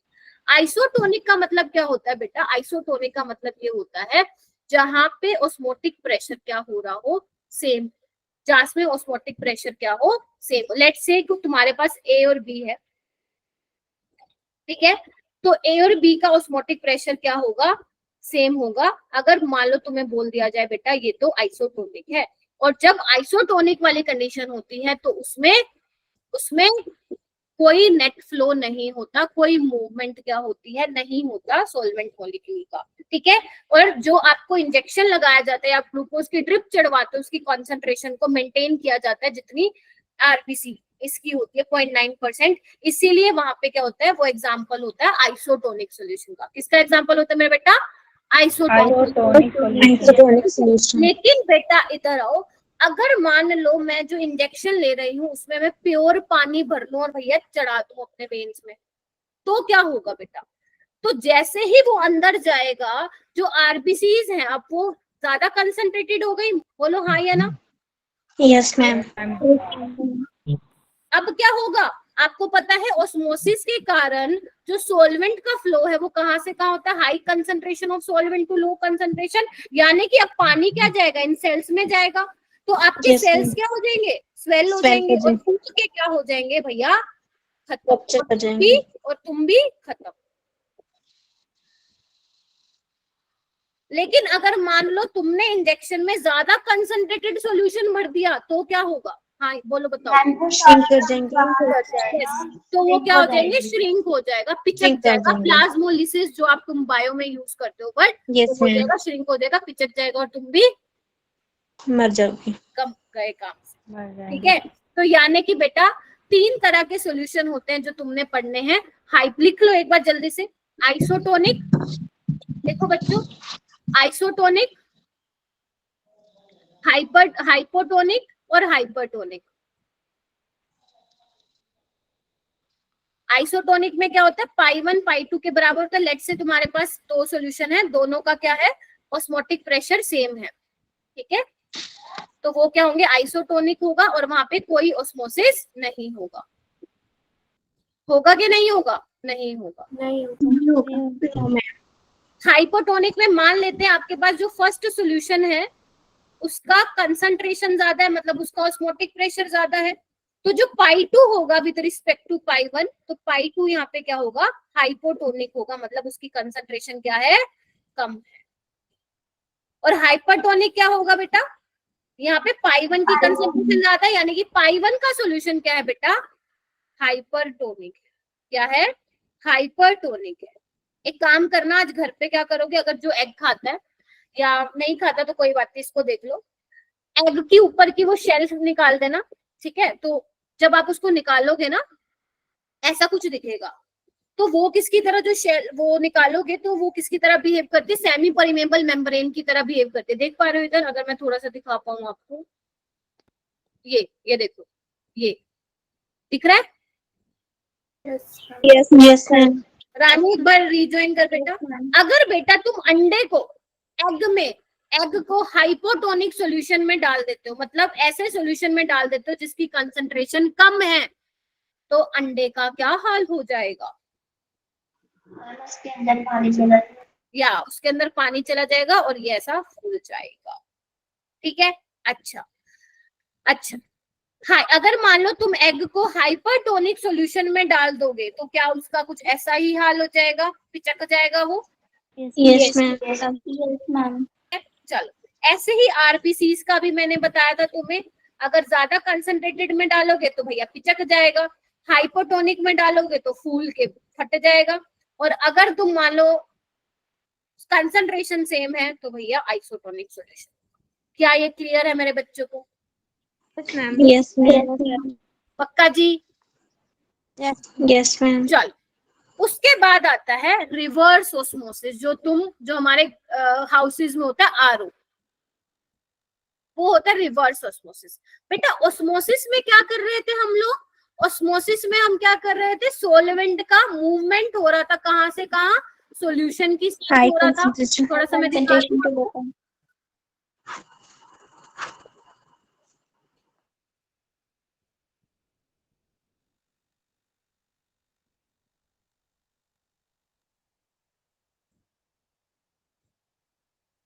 थोड़ा सा मैं एक बार दिखा देती हूँ बेटा क्या पढ़ा रही थी मैं, ठीक है। तो बेसिकली यहाँ सॉल्वेंट था और यहाँ अपना सॉल्यूशन था, ठीक है। तो यहाँ से यहाँ मूवमेंट हो रहा था, यस और नो? Yes, ma'am. ड्राइंग पे Yes, ma'am. कंसेप्ट पे जाना, ठीक है। अच्छा, अब होगा क्या बेटा? अब हमने क्या किया था, हमने यहाँ पे एक्स्ट्रा प्रेशर लगा के हमने इस प्रोसेस को रोका था, ठीक है, उसको हम क्या बोल रहे थे, ऑस्मोटिक प्रेशर। लेकिन बच्चे अगर तुम बाहर का प्रेशर ऑस्मोटिक प्रेशर से ज्यादा कर दोगे, ऑस्मोटिक प्रेशर से ज्यादा कर दोगे, या मेरी और लैंग्वेज में सुनो, ध्यान से सुनना, अगर तुम चाहते हो गंदे पानी को साफ करना चाहते हो, क्या बोला मैंने, अगर तुम गंदे पानी को साफ पानी में कन्वर्ट करना चाहते हो तो तुम्हें सॉल्यूशन की साइड ऑस्मोटिक प्रेशर से भी ज्यादा प्रेशर लगाना पड़ेगा, क्योंकि अगर तुमने ज्यादा प्रेशर लगा दिया तो भैया अब उल्टा काम शुरू हो जाएगा। अब क्या होगा, जो तुम्हारा गंदा पानी था जिसमें इम्प्योरिटीज थी, बैक्टीरिया थे, वायरस थे, वहां से सॉल्वेंट के मॉलिक्यूल्स जो है वो भागेंगे। तो अब क्या हो रहा है, तुम्हारा गंदा पानी साफ हो रहा है। यही तो क्या है, यही तो क्या है, रिवर्स ऑस्मोसिस। हमारे घर का आरओ है वो इसी पे तो काम करता है। हमारे घर का जो आरओ है, पहले वो टंकी से गंदा पानी आता है, फिर उसमें जो फिल्टर्स लगे होते हैं आपके आरओ में, उसमें सारी इम्प्योरिटीज चिपक जाती है, एब्सॉर्ब कर लेता है वो, ठीक है। उसके बाद क्या होता है, हाई प्रेशर पे होता है ये काम, कि आपकी जो इम्प्योरिटीज, जो भी बैक्टीरिया है, क्योंकि सेमी परमेबल मेम्ब्रेन से तो सिर्फ सॉल्वेंट के मॉलिक्यूल्स पास होते हैं, तो जो आपकी सारी बैक्टीरिया, वायरस, इम्प्योरिटीज होते हैं वो एक पीछे रह जाती है, और जो आपका साफ पानी है वो आपको मिल जाता है, और फिर आप मजे से वो पीते हैं। और जो आपका गंदा पानी होता है वो बाहर निकल रहा होता है, और उस गंदे पानी को वेस्ट मत करना, उसको अपने व्हीकल्स को आप धो सकते हो उस पानी से, या अपने प्लांट्स पौधों में डाल सकते हो ताकि वो पानी वेस्ट ना, सेव वाटर, ठीक है। तो यही पूरा क्या है, आरओ है। तो आरओ में क्या होता है बेटा, हमारा गंदा पानी साफ हो जाता है। क्या हो जाता है, गंदा पानी, बोलो, साफ हो जाता है। ऑस्मोसिस में क्या होता था, ऑस्मोसिस में क्या होता था, हमारा साफ पानी गंदा हो जाता है। ठीक है जी, बोलो हाँ या ना, बोलो। चलो इसमें बेटा, से सॉल्वेंट क्या हुआ तमनप्रीत, मूवमेंट, मैम इसमें जो मूवमेंट होती है वो सॉल्यूशन से सॉल्वेंट की हाँ तरफ। देखो ध्यान रखना, मूवमेंट तो सॉल्वेंट की ही होगी, सोल्यूट की नहीं होगी। आपने क्या किया, आपने जितना ऑस्मोटिक प्रेशर था उससे ज्यादा प्रेशर लगा दिया, और उसको तब तक लगा के रखा, देखो आपने प्रेशर को लगा के रखा, अब क्या होगा, उल्टा काम शुरू हो जाएगा। आपका जो गंदे पानी से जो सॉल्वेंट के मॉलिक्यूल्स थे वो पास हो रहे हैं साफ पानी की तरफ, और बाहर टंकी लगी हुई है और उसमें से तुम साफ पानी कलेक्ट कर रहे हो, इस तरीके से आपका गंदा पानी साफ हो जाता है। क्लियर है बेटा तमनप्रीत? Yes ma'am. ओके, बहुत बढ़िया। क्या मैं आगे चलूं? ठीक है, एक क्वेश्चन करो, मैं करवाती हूँ, उसके बाद 1 2 3 4 क्वेश्चन तुम करना, आ जाओ। और मैंने आज बहुत सारा होमवर्क भी दिया बेटा। सबसे पहले क्या लिखा हुआ है, ए सॉल्यूशन ऑफ सुक्रोज। सुक्रोज का सॉल्यूशन है, सुक्रोज क्या होता है, C12H22O11। उसका मोलर मास कितना दिया हुआ है मेरा बेटा, 342। 342 और उसको कैसे बनाया है, by dissolving 68.4 gram of it पर लीटर ऑफ द सॉल्यूशन, ठीक है, इतना वो डाला है पर लीटर ऑफ सॉल्यूशन में। वो कह रहा है ऑस्मोटिक प्रेशर क्या होगा, सिंपल है, फॉर्मूला लगा दूं,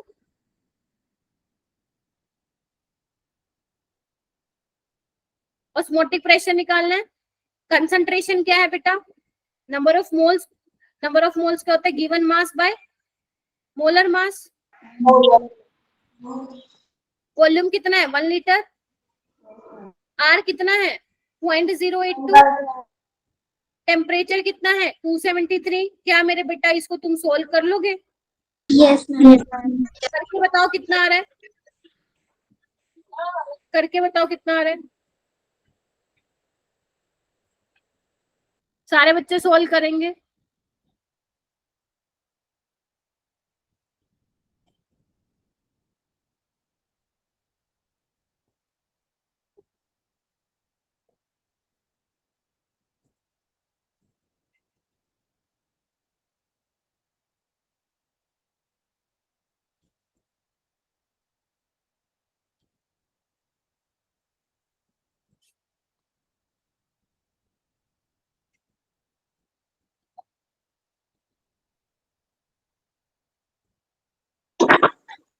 हाँ निरुद्ध, r को 1/12 भी लिख सकते हो।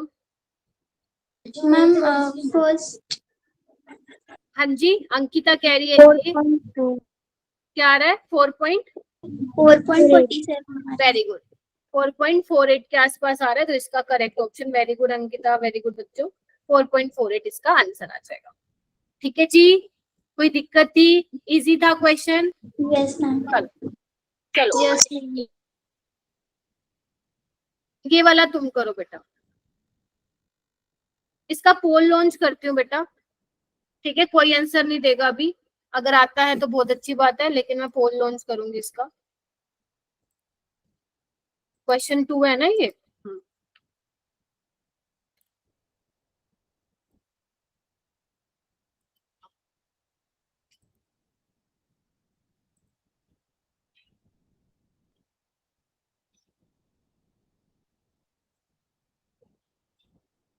आंसर दीजिए।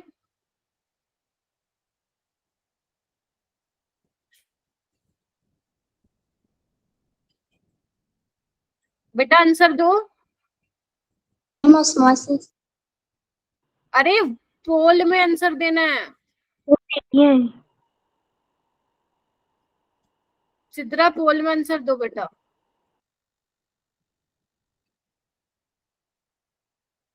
अभी तक मेरे पास 10 वोट्स आए हैं बेटा, यहाँ पे 22 बच्चे बैठे, जब तक 22 वोट नहीं आ जाएंगे मैं यहाँ से नहीं, आपको आगे नहीं कराऊंगी फिर। मैम हो गया। वेरी गुड, जिसका हो गया बहुत बढ़िया है। 13 वोट्स आए हैं, अभी भी मुझे चाहिए और वोट्स चाहिए, जल्दी से करो बाकी जो बच्चे रह गए। दिया कर दिया, महेश कर दिया, पूजा बेटा पोल में करना है। आप पूजा का आंसर देख के मत कर देना, गलत भी हो सकता है पूजा का। जल्दी से करो, महेश, दिया, अक्षरा कर दिया क्या तुम सबने? ओम, चांदनी, संचिता, घनश्याम, अर्चना, पूजा कर दिया। चलो अभी भी देखो बच्चे नहीं एक्टिव, 16 बच्चों ने वोट किया बस। ऑस्मोसिस इसका क्या होगा बेटा? अभी तो बताया, जब आप उसको कच्ची कैरी को नमक के पानी में रख देते हो, नमक के सोल्यूशन में रख देते हो, तो क्या होगा? पिचक जाएगा ना, वो श्रिंक हो जाएगा। तो ये क्यों हो रहा है? ऑस्मोसिस के कारण ही तो हो रहा है। Yes ma'am. ठीक है, ये वाला क्वेश्चन देखो कैसा है।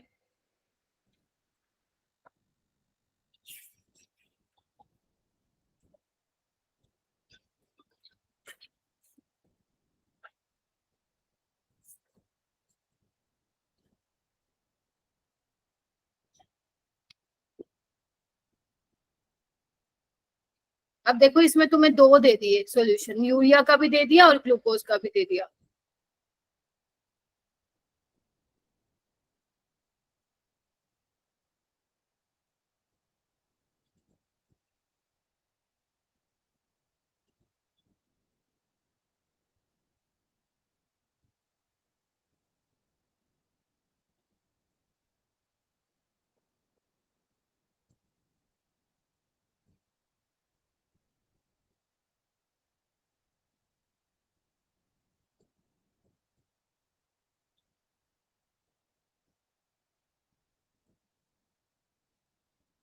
कैसे करोगे, कुछ आ रहा है समझ?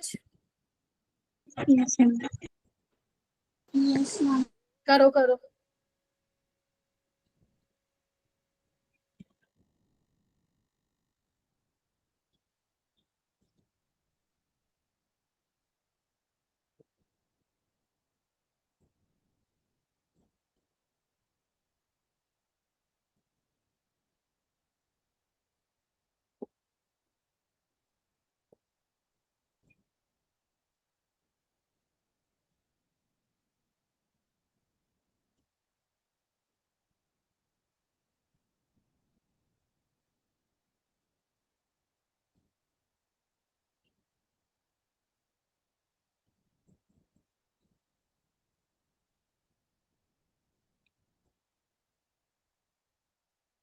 दमनप्रीत का हो गया।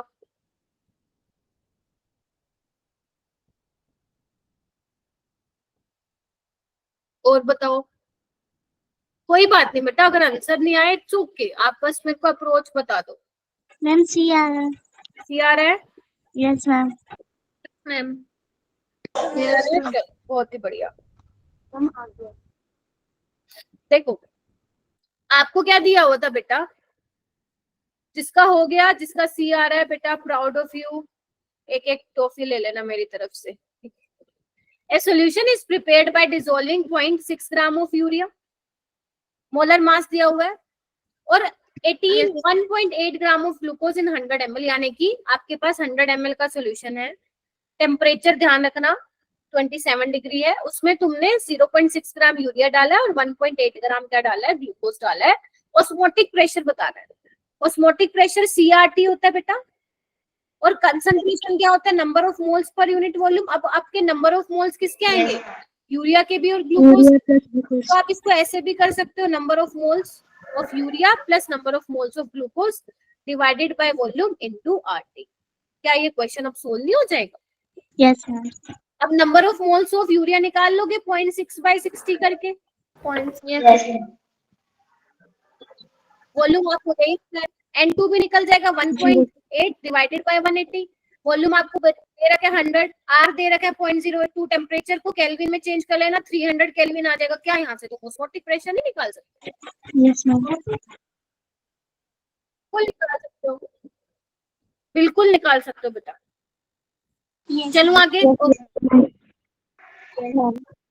ये वाला क्वेश्चन करो। ये तुम्हारा NCERT का क्वेश्चन है, ये तुम्हारा नीट का क्वेश्चन है, नीट का प्रीवियस ईयर।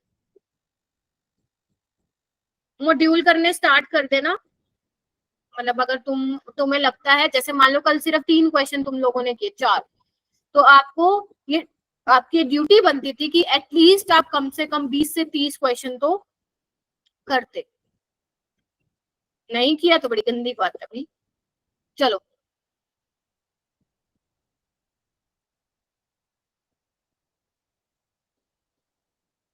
आंसर वैसे मैंने दिया हुआ है, इसका A आएगा, बाकी तुम सोल्व करके देखो, आराम से करो, है ना बेटा?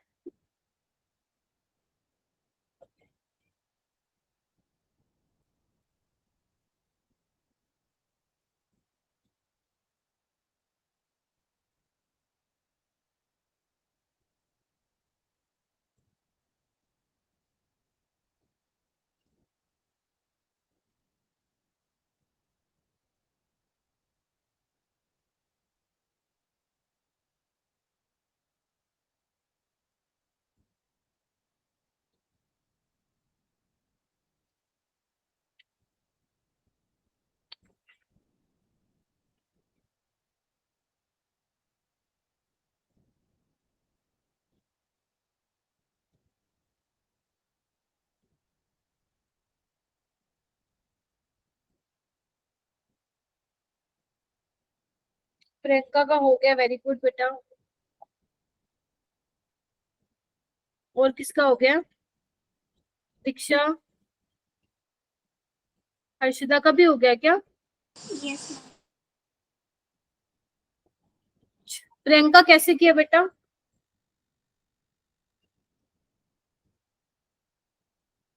मैम इसमें C1RT is equal to C2RT वाला फॉर्मूला रखा। वो क्यों रखा, बराबर क्यों लिखा बच्चे आपने? मैम क्योंकि पाई1 इज इक्वल टू पाई2 होता है। वेरी गुड, आइसोटोनिक के लिए पाई1 पाई2 के बराबर है। Yes ma'am. मैम तो वैल्यू हमने रखी तो 5.25 upon m into WT into 1000 upon 100। Ma'am तो फिर हमने उसको सॉल्व करके 1.5 अपॉन 60 इंटू 1000 अपॉन 100 आ रहा था। मैम तो हमारा m into WT 5.25 into 60 upon 1.5। तो मैम इसको सॉल्व करके 210 मोल पर लीटर आ रहा answer. Very good.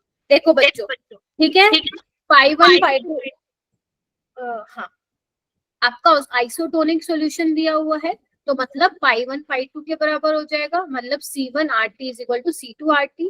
R constant है, टेम्परेचर भी सेम है, तो वो भी कैंसिल आउट हो जाएगा। कंसंट्रेशन क्या होता है, number of moles per unit volume. इसका मतलब क्या होगा, 5.25 ग्राम जो हमें सब्सटेंस, हमें नहीं पता कौन सा है वो, कितने में प्रेजेंट है, वो 100 ml में प्रेजेंट है। ध्यान रखना 100 ग्राम में नहीं है, 100 ml में है। क्यों? क्योंकि यहाँ पे मोलैरिटी कंसंट्रेशन है। ठीक है, तो यहाँ पे क्या हो जाएगा, मोलर मास हमें इसका नहीं पता है और इसका वॉल्यूम है 100। इसका कितना ग्राम है, 1.5 ग्राम। 60 इंटू वॉल्यूम कितना है 100, तो 100 से 100 कैंसिल हो जाएगा। क्या यहाँ से तुम मोलिकुलर मास निकाल लोगे बच्चे, वो आ जाएगा 210 ग्राम पर। हो जाएगा? Yes ma'am.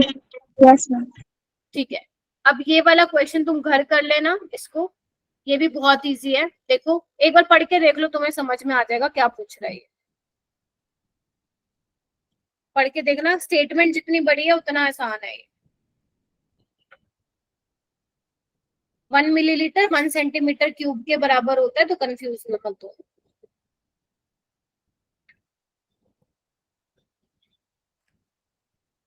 कुछ नहीं किया, अब इसने वॉल्यूम अलग अलग दे दिया है ना, और ए और बी का मॉलिक्यूलर मास पूछ लिया, उसका रेशो। तो इसका रेशो जब आप सोल्व करोगे तो 177 आएगा इसका आंसर। करके देखना, ये होमवर्क है तुम्हारा। ठीक है, ओके बेटा। उसके बाद बेटा एक क्वेश्चन आता है, एक क्वेश्चन ये बनता है कि जितनी क्वालिटेटिव प्रॉपर्टीज फिनिश हो चुकी हैं, कल मैं तुम्हें वॉन्ट ऑफ फैक्टर बताऊंगी। ठीक है, यहाँ पे लिखा हुआ है कि नेक्स्ट क्लास में, कल मैं बेटा आपको वॉन्ट ऑफ फैक्टर कराऊंगी, जो कि बहुत इंपॉर्टेंट है, और मैं बहुत सारे क्वेश्चन करवाने वाली हूँ जब हम नेक्स्ट क्लास में मिलेंगे। ठीक है, कम से कम अराउंड 15 एक क्वेश्चन हम क्लास में करेंगे। ठीक है, और ये आपका होमवर्क रहेगा। देखो बहुत सारे क्वेश्चन दिए मैंने, 10 तो ये क्वेश्चन हो गए, 6 ये हो गए एंड 3 ये हो गए, तो कितने हो गए अपने, टोटल 19 हो गए। ठीक है, 19 करने हैं ये आपको। अच्छा, अब एक क्वेश्चन बेटा क्या बनता है कि जो मैंने तुम्हें चारों कोलिगेटिव प्रॉपर्टी बताई है, उसमें से सबसे अच्छी कोलिगेटिव प्रॉपर्टी कौन सी है, बेस्ट कोलिगेटिव प्रॉपर्टी कौन सी है?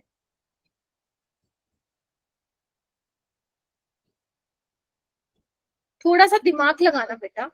सब में क्या था, अगर मैं बॉइलिंग पॉइंट की बात करूं तो डेल्टा टीपी क्या था, आपके मॉलिक्यूलर मास के इनवर्सली प्रोपोर्शनल था। ऐसी डेल्टा टी है मॉलिक्यूलर मास के इनवर्सली प्रोपोर्शनल, ऐसे पाई क्या है, इनवर्सली प्रोपोर्शनल है मोलर मास के।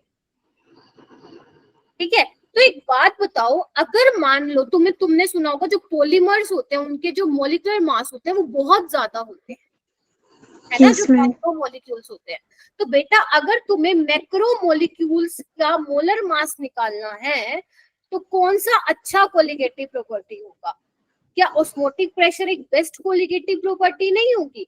क्योंकि बेटा अगर ध्यान से देखो, अगर मॉलिक्यूलर मास ज्यादा होगा तो ये डेल्टा टी भी बहुत कम होगा, मतलब चेंज जो होगा बहुत कम होगा, इतना कम होगा हम प्रिसाइजली उसको डिटरमाइन नहीं कर पाएंगे। और सेम यहाँ पे डेल्टा टीएफ, अगर मॉलिक्यूलर मास बहुत बड़े बड़े तुम मैक्रो मॉलिक्यूल्स का निकाल रहे हो तो इनका फ्रीजिंग पॉइंट जिनका चेंज आएगा वो तो बहुत कम होगा। हाँ, तो वो अच्छे से आप नहीं कर पाओगे उसका डिटरमाइन। लेकिन ऑस्मोटिक प्रेशर में क्या है कि आप हाई माइक्रोमोलिक्यूल्स होते हैं उनका मॉलिक्यूलर मास डिटरमाइन कर सकते हो। तो एक तो ये है इसका एडवांटेज। दूसरा एडवांटेज बेटा ये है कि ऑस्मोटिक प्रेशर यहाँ पे क्या है, आपका टेम्परेचर पे डिपेंड करता है। टेम्परेचर आपका ज्यादा हो कम हो, आप जो है इसको डिटरमाइन कर सकते हो। ठीक है, अच्छा तीसरी चीज क्या है कि ऑस्मोटिक प्रेशर में आपका मोलैरिटी यूज होता है। मोलैरिटी, और मोलैरिटी में क्या होता है, वॉल्यूम होता है, और वॉल्यूम आपको पता है वो टेम्परेचर क्या होता है, डिपेंडेंट होता है। ठीक है, तो मतलब हाई टेम्परेचर और लो टेम्परेचर पे भी आपका ऑस्मोटिक प्रेशर जो है काम करेगा, जबकि इसमें ऐसा नहीं है। बहुत ज्यादा हाई टेम्परेचर, बहुत ज्यादा लो टेम्परेचर पे ये इतनी यूजफुल नहीं है। तो ऑस्मोटिक प्रेशर हमारी बेस्ट कोलिगेटिव प्रॉपर्टी है। अगर आप चाहते हो मॉलिक्यूलर मास डिटरमाइन करना तो you can use osmotic pressure वाली कोलिगेटिव प्रॉपर्टी। ये एक क्वेश्चन जो है पूछा जाता है, उससे ज्यादा नहीं पूछा जाता है। ठीक है, उसके अलावा हाँ जी बोलो।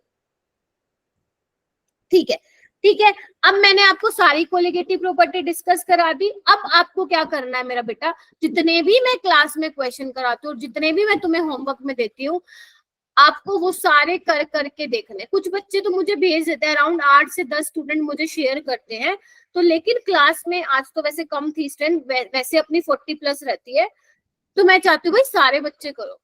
क्या आप लोगों ने कोई एग्जाम नहीं क्रैक करना है, नीट क्रैक करना है ना, तो अगर आप सिर्फ मेरा मेरा सुन के चले जाओगे बेटा, क्या उससे नीट क्रैक हो जाएगा? अब ये क्वेश्चन मैंने दे दिया होमवर्क, लेकिन तुम करो ही ना। मान लो ये क्वेश्चन मैंने सोल्व करा दिया, लेकिन तुमने अपनी जो पेन है उसको यूज ही नहीं किया, तो मतलब तुमने तो कुछ सीखा ही नहीं, फिर मैं तो खुद ही करके चली गई। तो अगर बेटा मेहनत करनी है तो तुम्हें तो कुछ करके दिखाना पड़ेगा, काम ऐसे नहीं चलेगा। जी जान एक करनी पड़ेगी, दिन रात एक करना पड़ेगा, बहुत मेहनत करनी पड़ेगी, ठीक है? तो आपका सिलेक्शन जरूर होगा। अगर मेहनत नहीं करोगे, सोचोगे कल कर लेंगे ना यार, कल परसों कर लेंगे ना, तो वो कल परसों कभी भी नहीं आएगा, और नीट की डेट आ जाएगी 2025 की, फिर बैठे रहना। मैम हमारा 11th नहीं हुआ, मैम हमारा 12th तो वैसे ही खराब होगा। तो ये चीज नहीं आने देनी है आप। इसीलिए पहले आपको क्या करना है बेटा, जो पढ़ाया जा रहा है, जो जो टॉपिक, मैं कितने टॉपिक कराती हूँ, एक दिन में 2 टॉपिक कराती हूँ, उस टॉपिक को एनसीईआरटी से पढ़ोगे लाइन बाय लाइन। उसके बाद जो मैंने क्वेश्चंस करवाए हैं वो करोगे, उसके बाद एनसीईआरटी के क्वेश्चंस करोगे। पहले आप ये करोगे, उसके बाद जाओगे आप नीट के प्रीवियस ईयर क्वेश्चन पे। यस, ऑस्मोटिक प्रेशर टेम्परेचर पे डिपेंड करता है, नीट के प्रीवियस ईयर क्वेश्चन। बस अभी आपको सिर्फ यही लगाने हैं, मॉड्यूल के नहीं लगाने, तो अभी मत लगाओ। जब तक आपका ये नहीं हो जाता हर चैप्टर के, तब तक आप नहीं कह सकते कि मेरा चैप्टर कंप्लीट हो गया। एनसीईआरटी को पढ़ना है, जो मैं क्वेश्चंस करा रही हूँ क्लास में और घर के लिए दे रही हूँ, पहले वो करना है, फिर एनसीईआरटी के क्वेश्चन करने हैं। जब इतना हो जाएगा तो नीट के प्रीवियस ईयर क्वेश्चन लगाने हैं। एंड तुम जब नीट के प्रीवियस ईयर क्वेश्चन खोल के देखोगे तो तुम देखोगे 80% तो मैम ने क्लास में ही करवा दी। अगर किसी ने देखा तो पता भी लग गया होगा, ठीक है? तो नीट के, एक मिनट, नीट के प्रीवियस ईयर क्वेश्चन तो मैं जनरली क्लास में ही कवर करवा देती हूँ, और बाकी तुम्हें भी करने हैं। यस बेटा। मैम अगर नीट के पीवाईक्यूज देखनी है, मैं कहाँ से देखूं? आपके पास नहीं है बेटा नीट के प्रीवियस ईयर क्वेश्चन? बेटा अभी कोई लीव नहीं करेगा, मेरे को एक इम्पोर्टेंट अनाउंसमेंट करनी है, कोई लीव नहीं करेगा बेटा। तुम लोगों ने अगर नोटिस किया हो, मैंने तुम्हारे ग्रुप डिस्क्रिप्शन में एक वो डाला हुआ है, लिंक डाला हुआ है। उस लिंक को क्लिक करो सारे के सारे जल्दी से। मैं आपको 10 सेकंड दे रही हूँ, उस लिंक को जाओ और क्लिक करो। जहाँ पे मैंने लिखा हुआ है केमिस्ट्री स्टडी मटेरियल, उस पे क्लिक करो।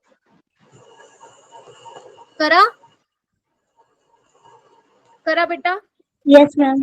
उसमें देखो, जैसे ही वो लिंक ओपन करोगे तो ई बुक्स नाम का एक फोल्डर होगा ऊपर टॉप पे।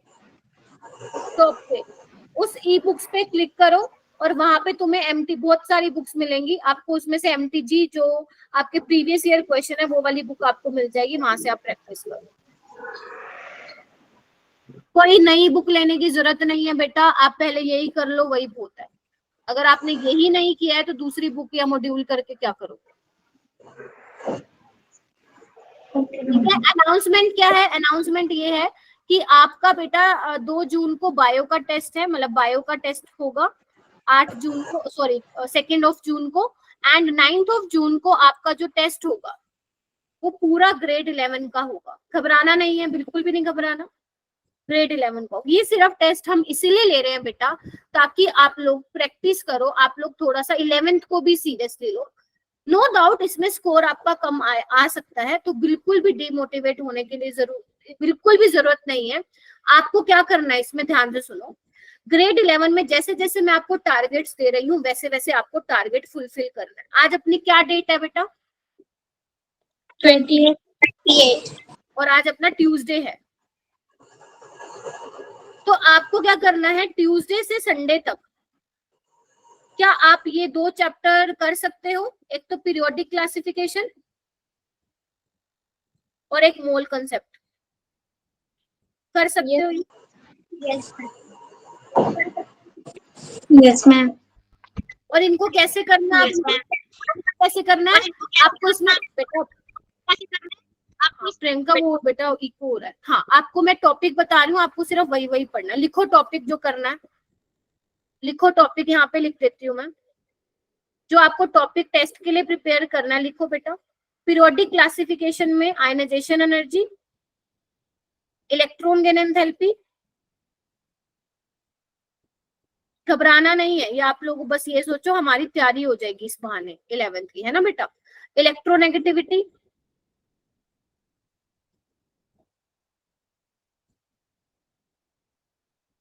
ये आपको करनी है बेटा।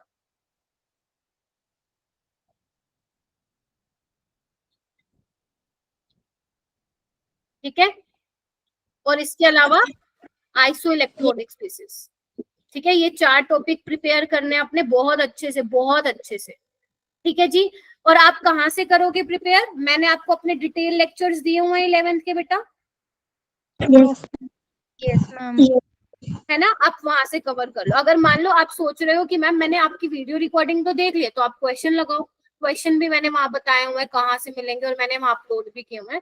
बट अगर मान लो आपका सिर्फ इतना ही कवर हो पा रहा है कि मैम ये 4 टॉपिक पढ़ लिए, तो भी कोई दिक्कत नहीं है, एटलीस्ट आपने किए तो, क्योंकि मैंने उस जो क्लासेस में ले रही थी वहां पर मैंने काफी सारे क्वेश्चन क्लास में ही करवा रखे थे। ठीक है, अगर मान लो तुम्हें मन नहीं हो रहा अपने एंड से बुक खोलने का, तो मैंने रिवीजन क्लासेस भी ली हुई हैं पीरियोडिक की, आप वो वाला लेक्चर भी देख सकते हो। क्लियर है? अच्छा, मोल कॉन्सेप्ट, मैम वो लिंक फिर से भेजना। हाँ जी, वो लिंक भेजा हुआ है, ग्रुप डिस्क्रिप्शन में ही है, वहां पे देखो। ठीक है, डिटेल लेक्चर। डाउट वाले, हाँ जी, डाउट के नहीं नहीं डाउट वाला नहीं, अपना वो ऑफिशियल वाला, ड्रीम कॉलेज वाला। ठीक है, Okay. अच्छा, ये हो गया पीरियोडिक की बात। अब आप बात आती है आपके मोल कॉन्सेप्ट की। मोल कॉन्सेप्ट में आपको सम बेसिक कॉन्सेप्ट में एक तो मोल कॉन्सेप्ट पढ़ना है बहुत अच्छे से बेटा, स्टोशियोमेट्री कवर करना है और लिमिटिंग रिएजेंट का, ये तीनों टॉपिक बस कवर कर लेना है। किसी को इस पे प्रैक्टिस करनी है तो मैंने प्रैक्टिस सेशन भी इसके लिए हुए हैं, वो आप कर सकते हो। बस ये टॉपिक आपको करने हैं। क्या ये इस संडे तक हो सकते हैं? Yes ma'am.